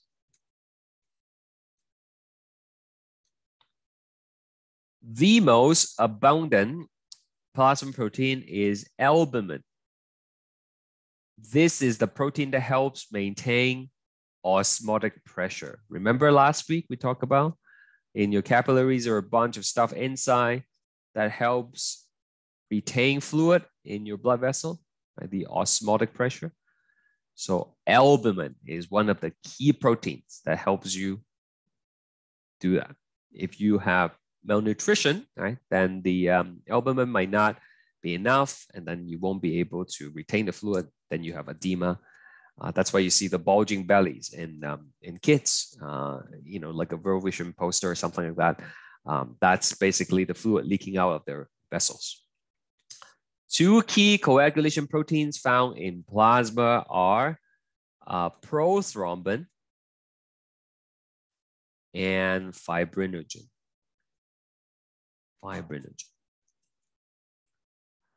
A deficiency in hemoglobin or RBC, that is anemia.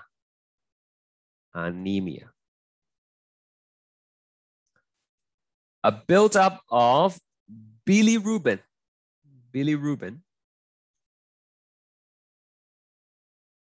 in skin can create a yellowish skin tone.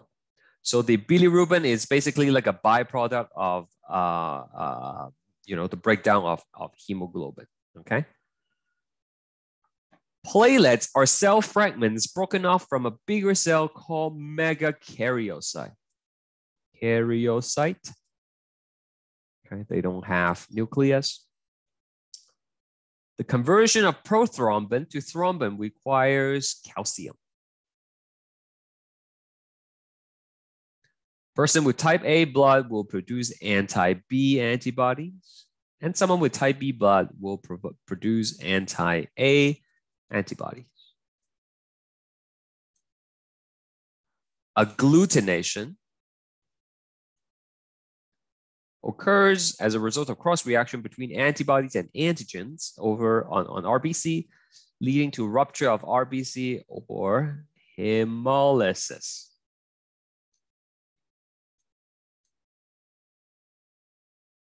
Rh negative mother is sensitized if she is exposed to Rh positive blood. Okay, and these stuff are for the lymphatic system. Fluid found between cells are called interstitial fluid.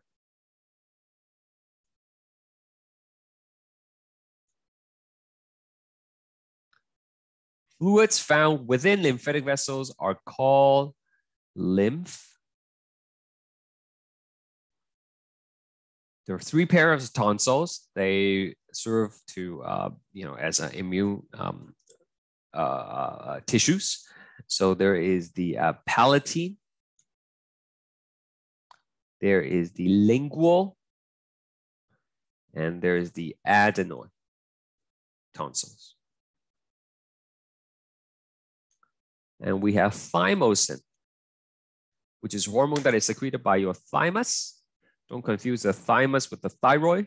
Right? Thymus encourage T cell maturation. And those are your fill in the blanks. Okay, long answer questions. Anybody? Any questions? Sorry, excuse me, Professor. Can you please go back? I just want to take sure. a screenshot. Yeah, sure. Let me make it smaller. There we go.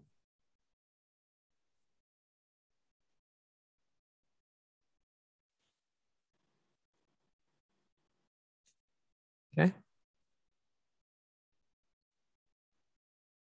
All right. Any requests for long answer questions? We obviously don't have time to do all of them. So let me know which one would you like me to do.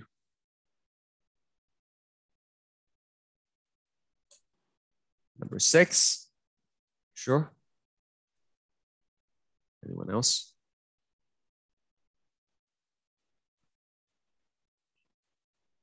Seven from Rochelle. Number 4 from Michelle.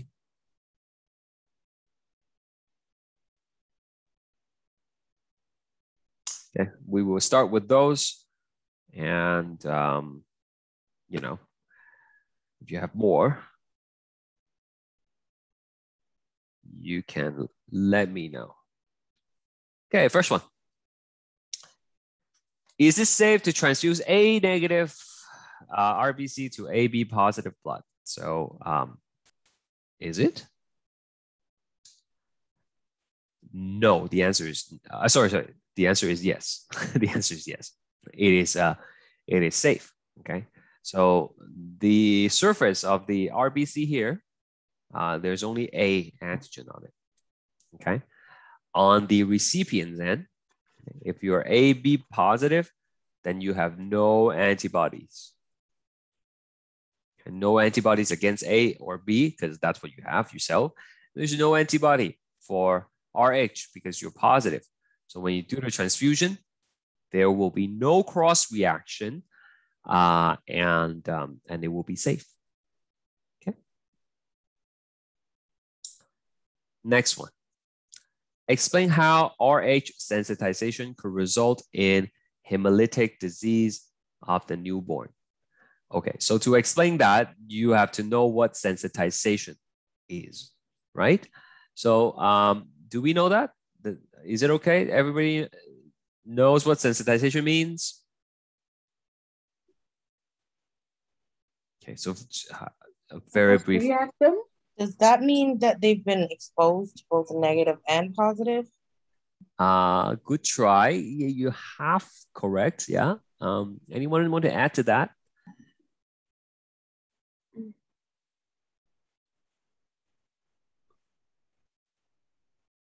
Okay, that's we can yeah. There might be different antibodies. Okay.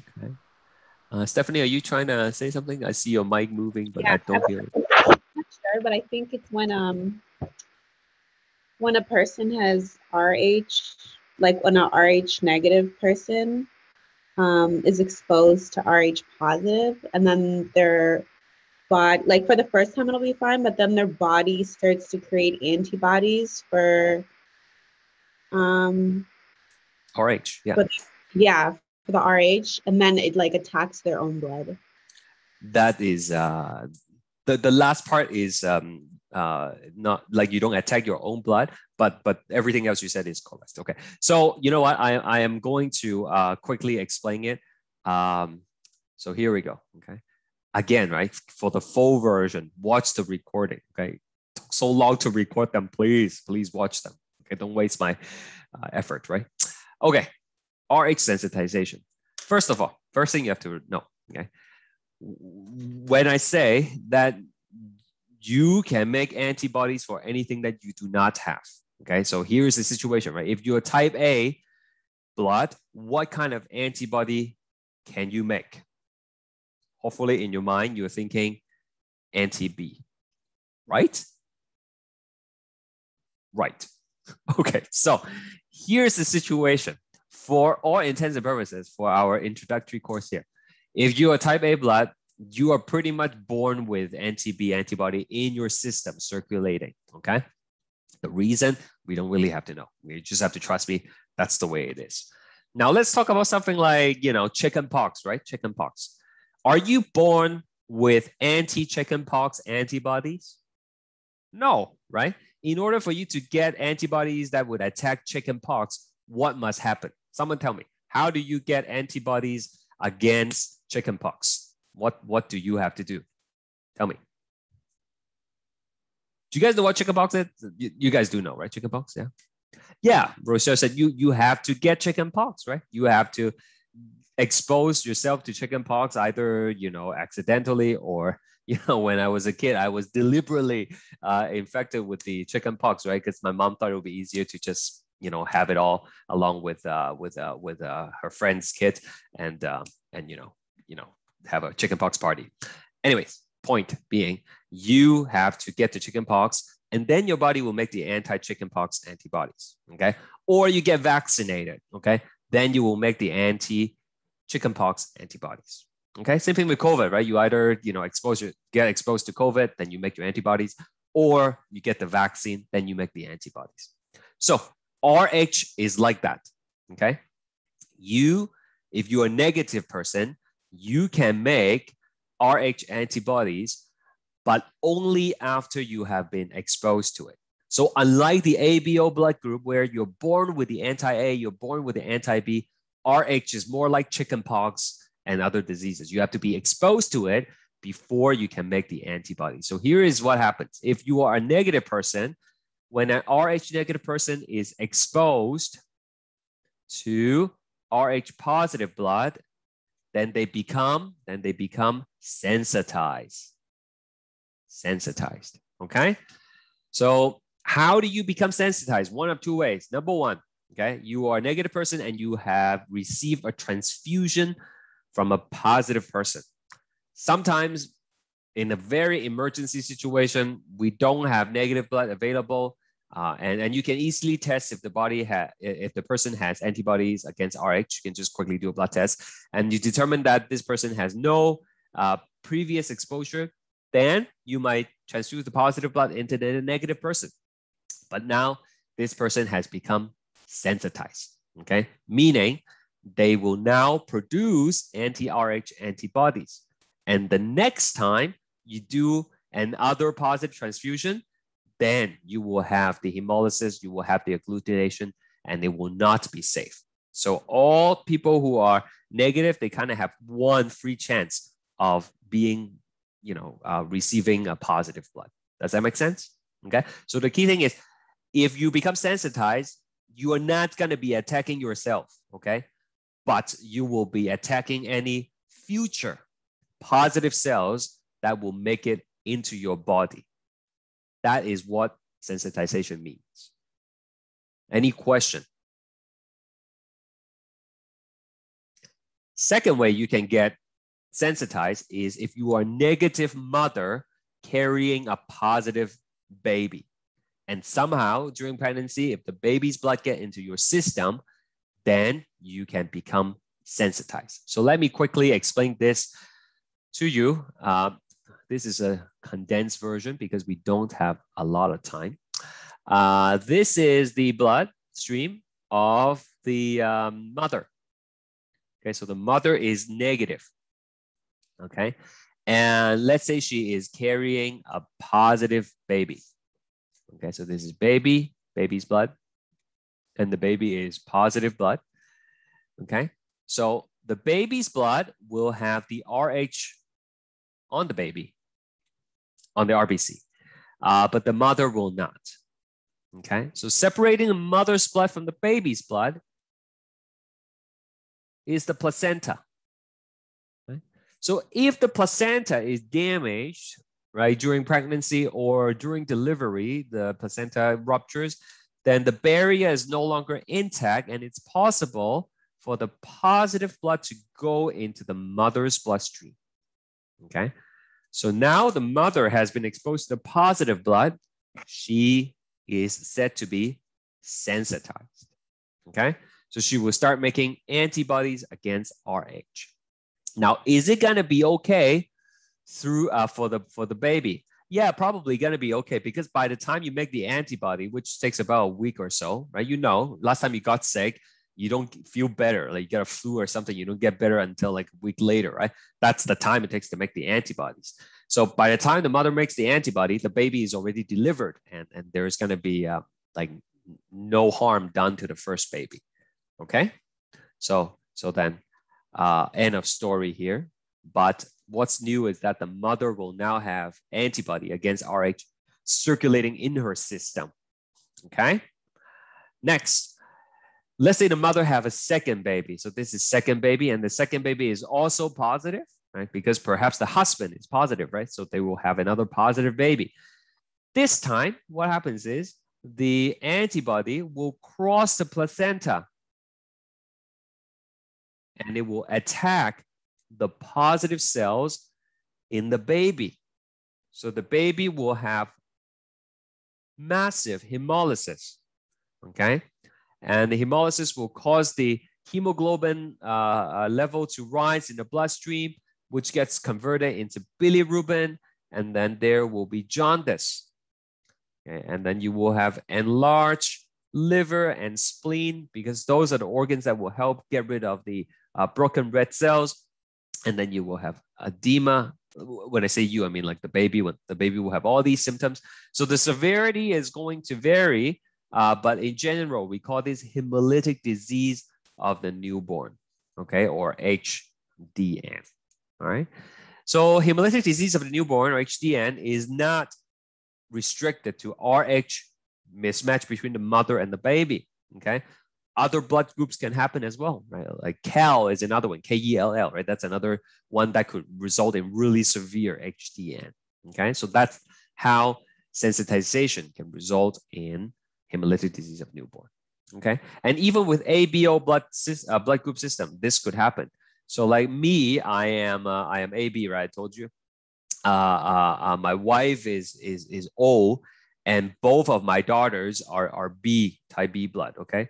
So what happens is even then there is a little bit of a mismatch going on, because the mother, like my wife, she would have anti-B and anti-A in her system, right? And those antibodies cross into the bloodstream of the daughters while they're still in the mother, obviously, and that caused them to be quite jaundiced. Okay, so both of my daughters were born jaundice, very severe for the second one, because the second one they had to like vacuum her out. For those of you who doesn't have a kid, sometimes the baby don't like to come out, then they use a little vacuum to suck them out, and then it creates a big bruise on the head, and that kind of bruising further elevate the bilirubin level. And so my second daughter was really, really jaundiced. They had to keep her in the Billy light, the little chamber with the purple lights, to help get rid of the jaundice for like almost a week for her. But they are both okay now. So that's hemolytic disease of the newborn.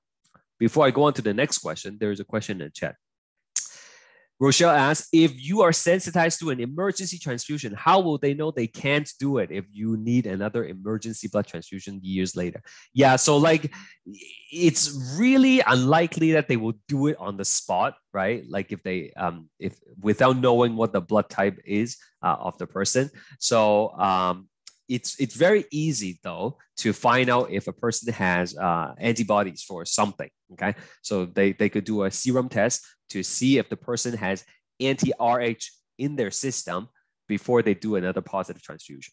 Okay, but when I say emergency, I don't mean like they're gonna die right away if I don't give blood in the next 5 minutes. Emergency as in there is a shortage of a particular blood type, right? Then you can kind of sensitize them, right? But then you will have to put a note in their system. Okay, remember, Rh is only one example, right?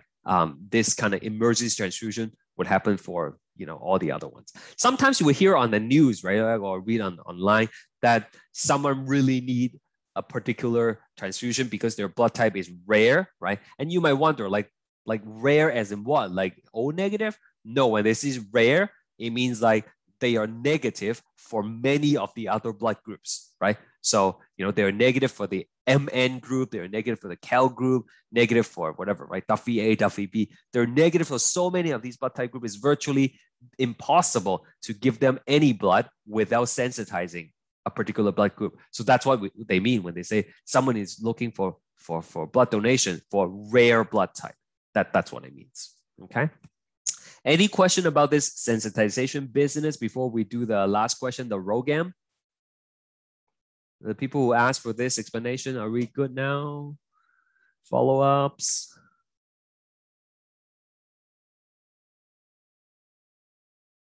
Okay, so the next question is, can we prevent this? And the answer is yes. Okay, so let's rewind this. Okay, and go back to the first pregnancy.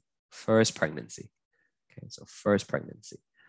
Nowadays, if under normal circumstances, the mother and the father would both do a blood test at the doctor's office, and then they would tell you all about things that you should know about your babies, right? They would test for things like anemia, Rh compatibility, and so on and so forth, right? And so if it's determined that, let's say the father, right? The father here is positive. I mean, they wouldn't really know if he's positive or positive negative. But even if if he's positive negative, even if there's a chance that they're going to produce a positive baby, then the doctor will recommend a ROGAM shot. Okay. So a ROGAM shot is an artificial anti-Rh antibody. Artificial anti-Rh antibody. Okay, so you would give this to the mother, right? 28 weeks pregnancy, and then also give it to them, I think 72 hours after delivery or something like that. So you would give them a ROGAM shot. And then what happens is, if during delivery, some of the Rh cells from the baby goes into the mother, right? What happens is these ROGAM will tag them and kill them, okay? So if there's another Rh cell that makes it through, the ROGAM will break it down, okay? That way, it prevents the mother's immune system from being activated by the Rh, okay? So it clears all Rh cells in the mother before her system is sensitized, okay? So two things to think about. Number one, how come the antibodies don't go inside the baby and attack the baby's blood, right? Well, these are artificial antibodies. They make them extra big, okay? So they will not be able to cross the placenta. They're too big, okay? So any ROGAM you give to the mother will remain in the mother's bloodstream, okay? Not forever, but for the just long enough to clear out any positive cells, okay? So that's first thing. Number two, this ROGAM is not a treatment for sensitization. It is a prevention for sensitization, okay? If the mother has already been sensitized in previous pregnancy, it is no use to give them ROGAM, okay? Because they already produce their antibodies and giving the RhoGAM will not reverse the situation. Okay, so that is that. Very quickly for the application question. Bone marrow transplantation can be used to treat leukemia. Speculate the effect of bone marrow transplantation on a person's blood type. Justify your answer. Well, as you know by now, in the bone marrow, there are these stem cells, right? Okay. The stem cells is going to undergo hematopoiesis, which give rise to all your blood cells, including the red cells. So what happens is if you receive a bone marrow transplantation, you are essentially receiving new stem cells from the donor. And if the donor has a different blood group, right? Let's say you originally is B positive, and then the bone marrow donor is O negative. Then after the transfusion, right, there's going to be a period where you will be making both type of blood cells. And then if the bone marrow is completely transplanted and takes over your existing one, then you can potentially, and it could happen, it does happen, become completely O negative, right? So you can change your blood type as a result of bone marrow transplantation, okay? I had a student, I don't know, a couple of years ago, she told me that exactly is what happened to her when she received bone marrow transplantation. Her blood type switched. Okay, next one. Sally's first child was born with HDN. She learned about RhoGAM from a friend.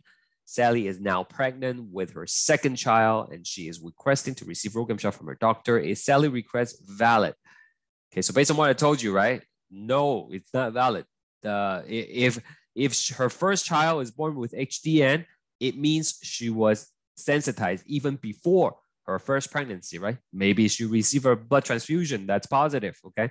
Maybe, I don't know, there could be a lot of possibilities here, okay? But it already happened. She already got sensitized. Having the RhoGAM will not reverse that effect. And that is that for lecture 2. It's a lot of information. I understand that, but this is a difficult course, okay? Like you're gonna have to work twice as hard as you did in bio. And if you need help, of course, come find me. We're gonna do a quick game review for the quiz next week. Before we do that, anybody have any question? I have 2 questions. Yes. The first one regarding, because when I tried to watch the video for example, class 2 or class 1, I saw many videos, small, like 20, 22 minutes, which one you posted before. But where do I find this video, which one you are conducting now? The live class recording. Oh, this one. Yeah. So this one is, let me show you. Okay. Give me a second. So the question is, where do you find the tutorial recordings, if I understand correctly? Okay. Yeah. So you like after each class, I will post an announcement called debrief, and then there's a link, tutorial recordings, and you just click on that. Okay. If you want to find it from another way, you go to content, right? Rather than scrolling through all the announcement, you can just go to content, useful resources, tutorial recordings. And then it will show you all the previous recordings. This is like the last week's, and then after class today, I will post the other one. Okay. And you had another question? Yeah, one small question. That last lecture, you told that we'll do a lot of coloring. So you said that we should buy crayon. I mean, all the tests in the computer, right? So yeah, so no coloring on the test. No coloring on the test. Yeah, practice only, yeah. Okay, this is just for like when you do the notebook, right? Workbook. Okay, Rochelle has another question. When we watch the lecture, should we do the study guides too, or should we wait? It's up to you. I mean, like, I know it's a lot of stuff to do. Like you have your chemistry class, math class, whatever, English, Jeanette. So you might not have time to do the study guides, but it's usually a good idea to like at least, what's the word I'm looking for? Glance through it, right? And just to have an idea of what's there. But I mean, it's okay. If you want to weigh, you can weigh. Either way is fine. Okay. All right. If you have enough of me for one day, feel free to go, and you can watch the recordings later for the for the game. But if you want to stick around and try it out, you can do that as well. I'm just gonna turn off my video so you can see the screen better. And I will continue for free here. Okay, where is this? Okay. So I don't know if you guys have played this before. It's called Kahoot. Probably have. I think Genevieve also do this. But if you haven't already, if you haven't done this before, you basically go to this website, okay, www.kahoot.it, and then you will key in the game pin, and you will create a name. Please do not put anything inappropriate, okay? And then we will start, okay? It's just multiple choice question, okay? There are like, I don't know, 13 questions we're gonna do just to prepare for the quiz next week. Yes, they love to do this in high school. Someone said it reminds them of high school in the chat. And again, if you don't want to do this, it's okay. You can go have lunch. I know you probably have another class in the afternoon. No hard feelings.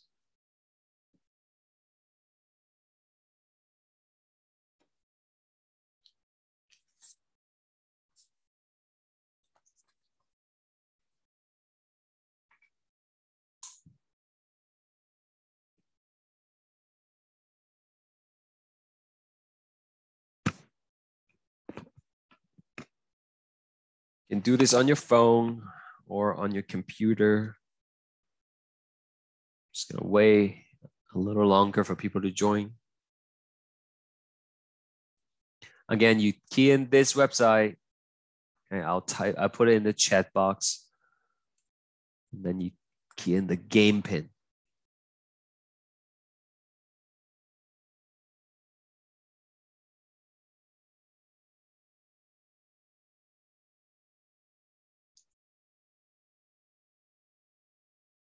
Is anyone else trying to join, or are you guys just gonna watch?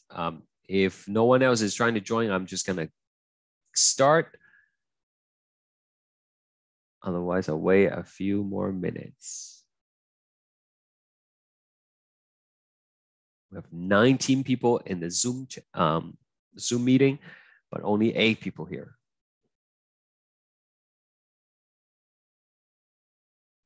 For those of you who are watching this on YouTube, Excuse you can me, fast Professor. forward. Yep, go ahead. Could you please tell me like on how I should join again? Okay. Do you know where the chat button is?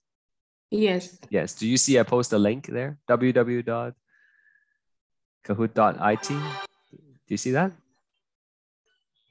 No. Okay. In your browser, in your internet browser, you can just key in this address.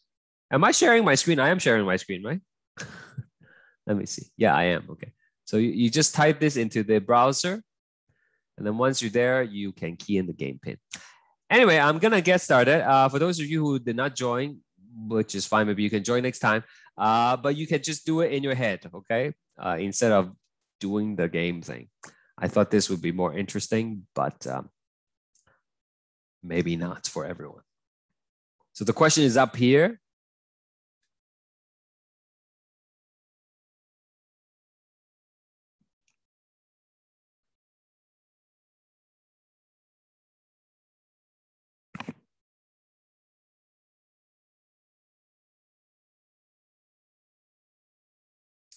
Okay, human circulatory system is closed because the blood stays within the vessels, and it is 2 circuits. We have the pulmonary circuit for reoxygenation, and we have the systemic circuit for delivering that oxygen. The correct answer is closed 2 circuit. Next one.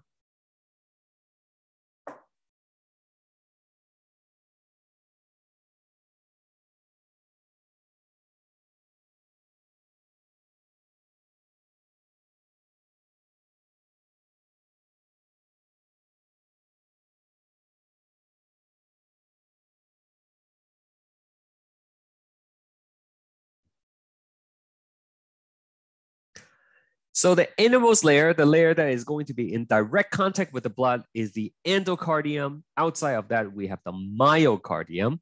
And then the epicardium is next. And the sac that surrounds it is the pericardium.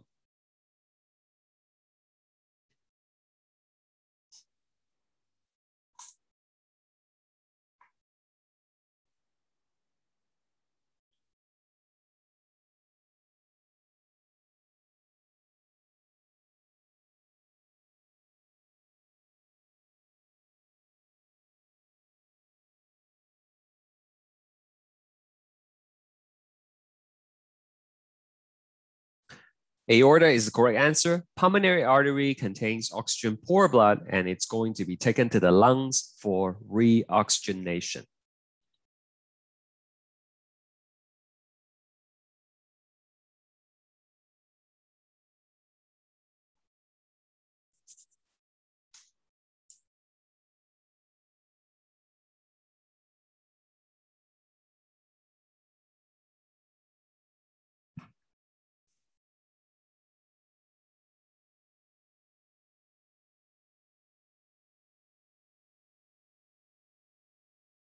Kidney is renal artery. Hepatic is for the liver.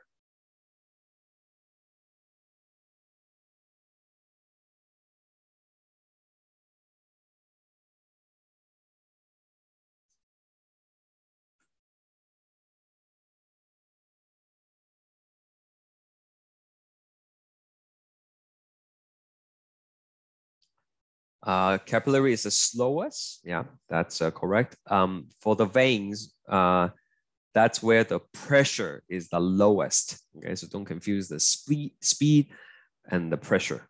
Those two have different answers.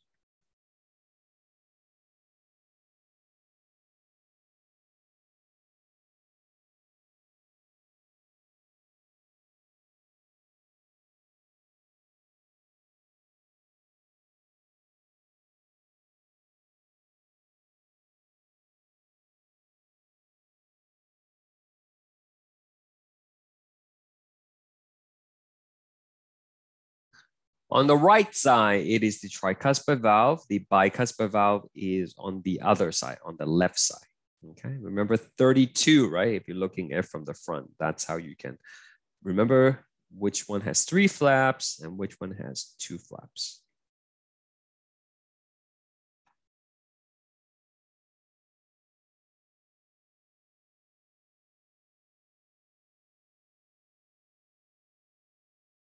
Most of you got this right. Very good. SA note, which is located at the right atrium where the vena cava comes in.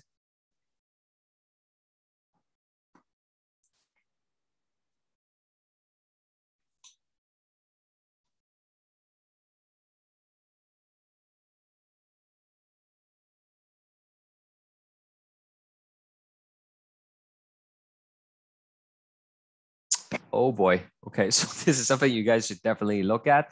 The formula is cardiac output equals to stroke volume multiplied by heart rate. And the proper unit for stroke volume is volume per beat. How much blood are you able to squeeze out every time the ventricles contract? That's what stroke volume is. Okay, beats per minute is heart rate. There's no such thing as beats per volume. Volume per minute is cardiac output.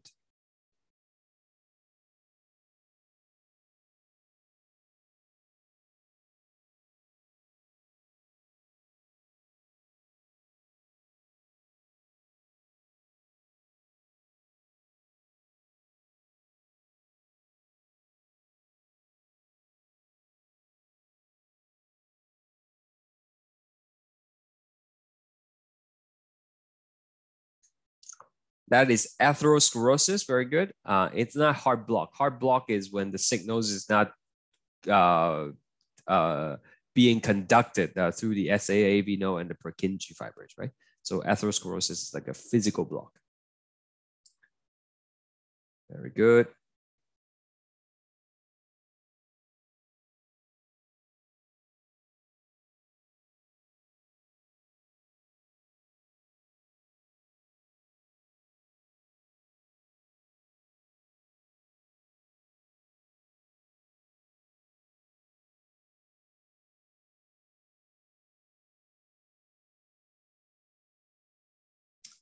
So P is where the atrium contracts, and then R is where the ventricle contracts. Okay, so those are the two key main events that you should be aware of. MNR is on fire. 2 more.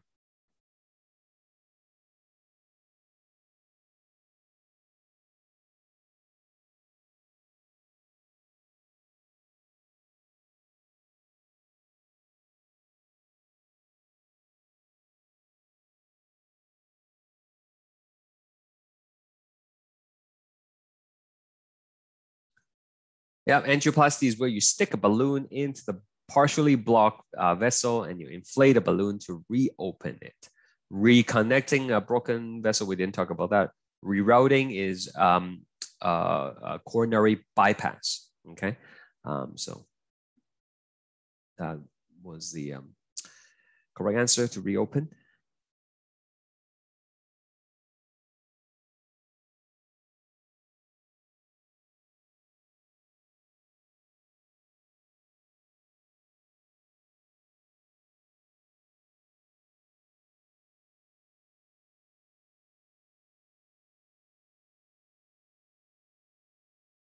Very good, very good. And the last one.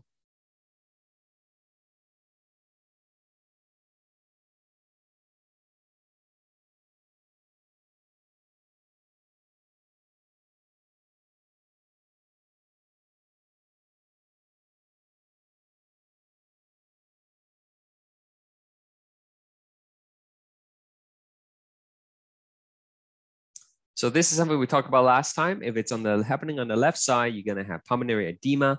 If it's happening on the right side, you're gonna have edema in the legs. And you can watch the recording again from last time if you need a further explanation. Okay, so that's it for this week. Thank you again for coming. If you need extra help for the quiz, please email me and I'll be able to help you out. Okay. You guys take care. Have a good one. And I'll see you next week, same time. Okay. Bye for now.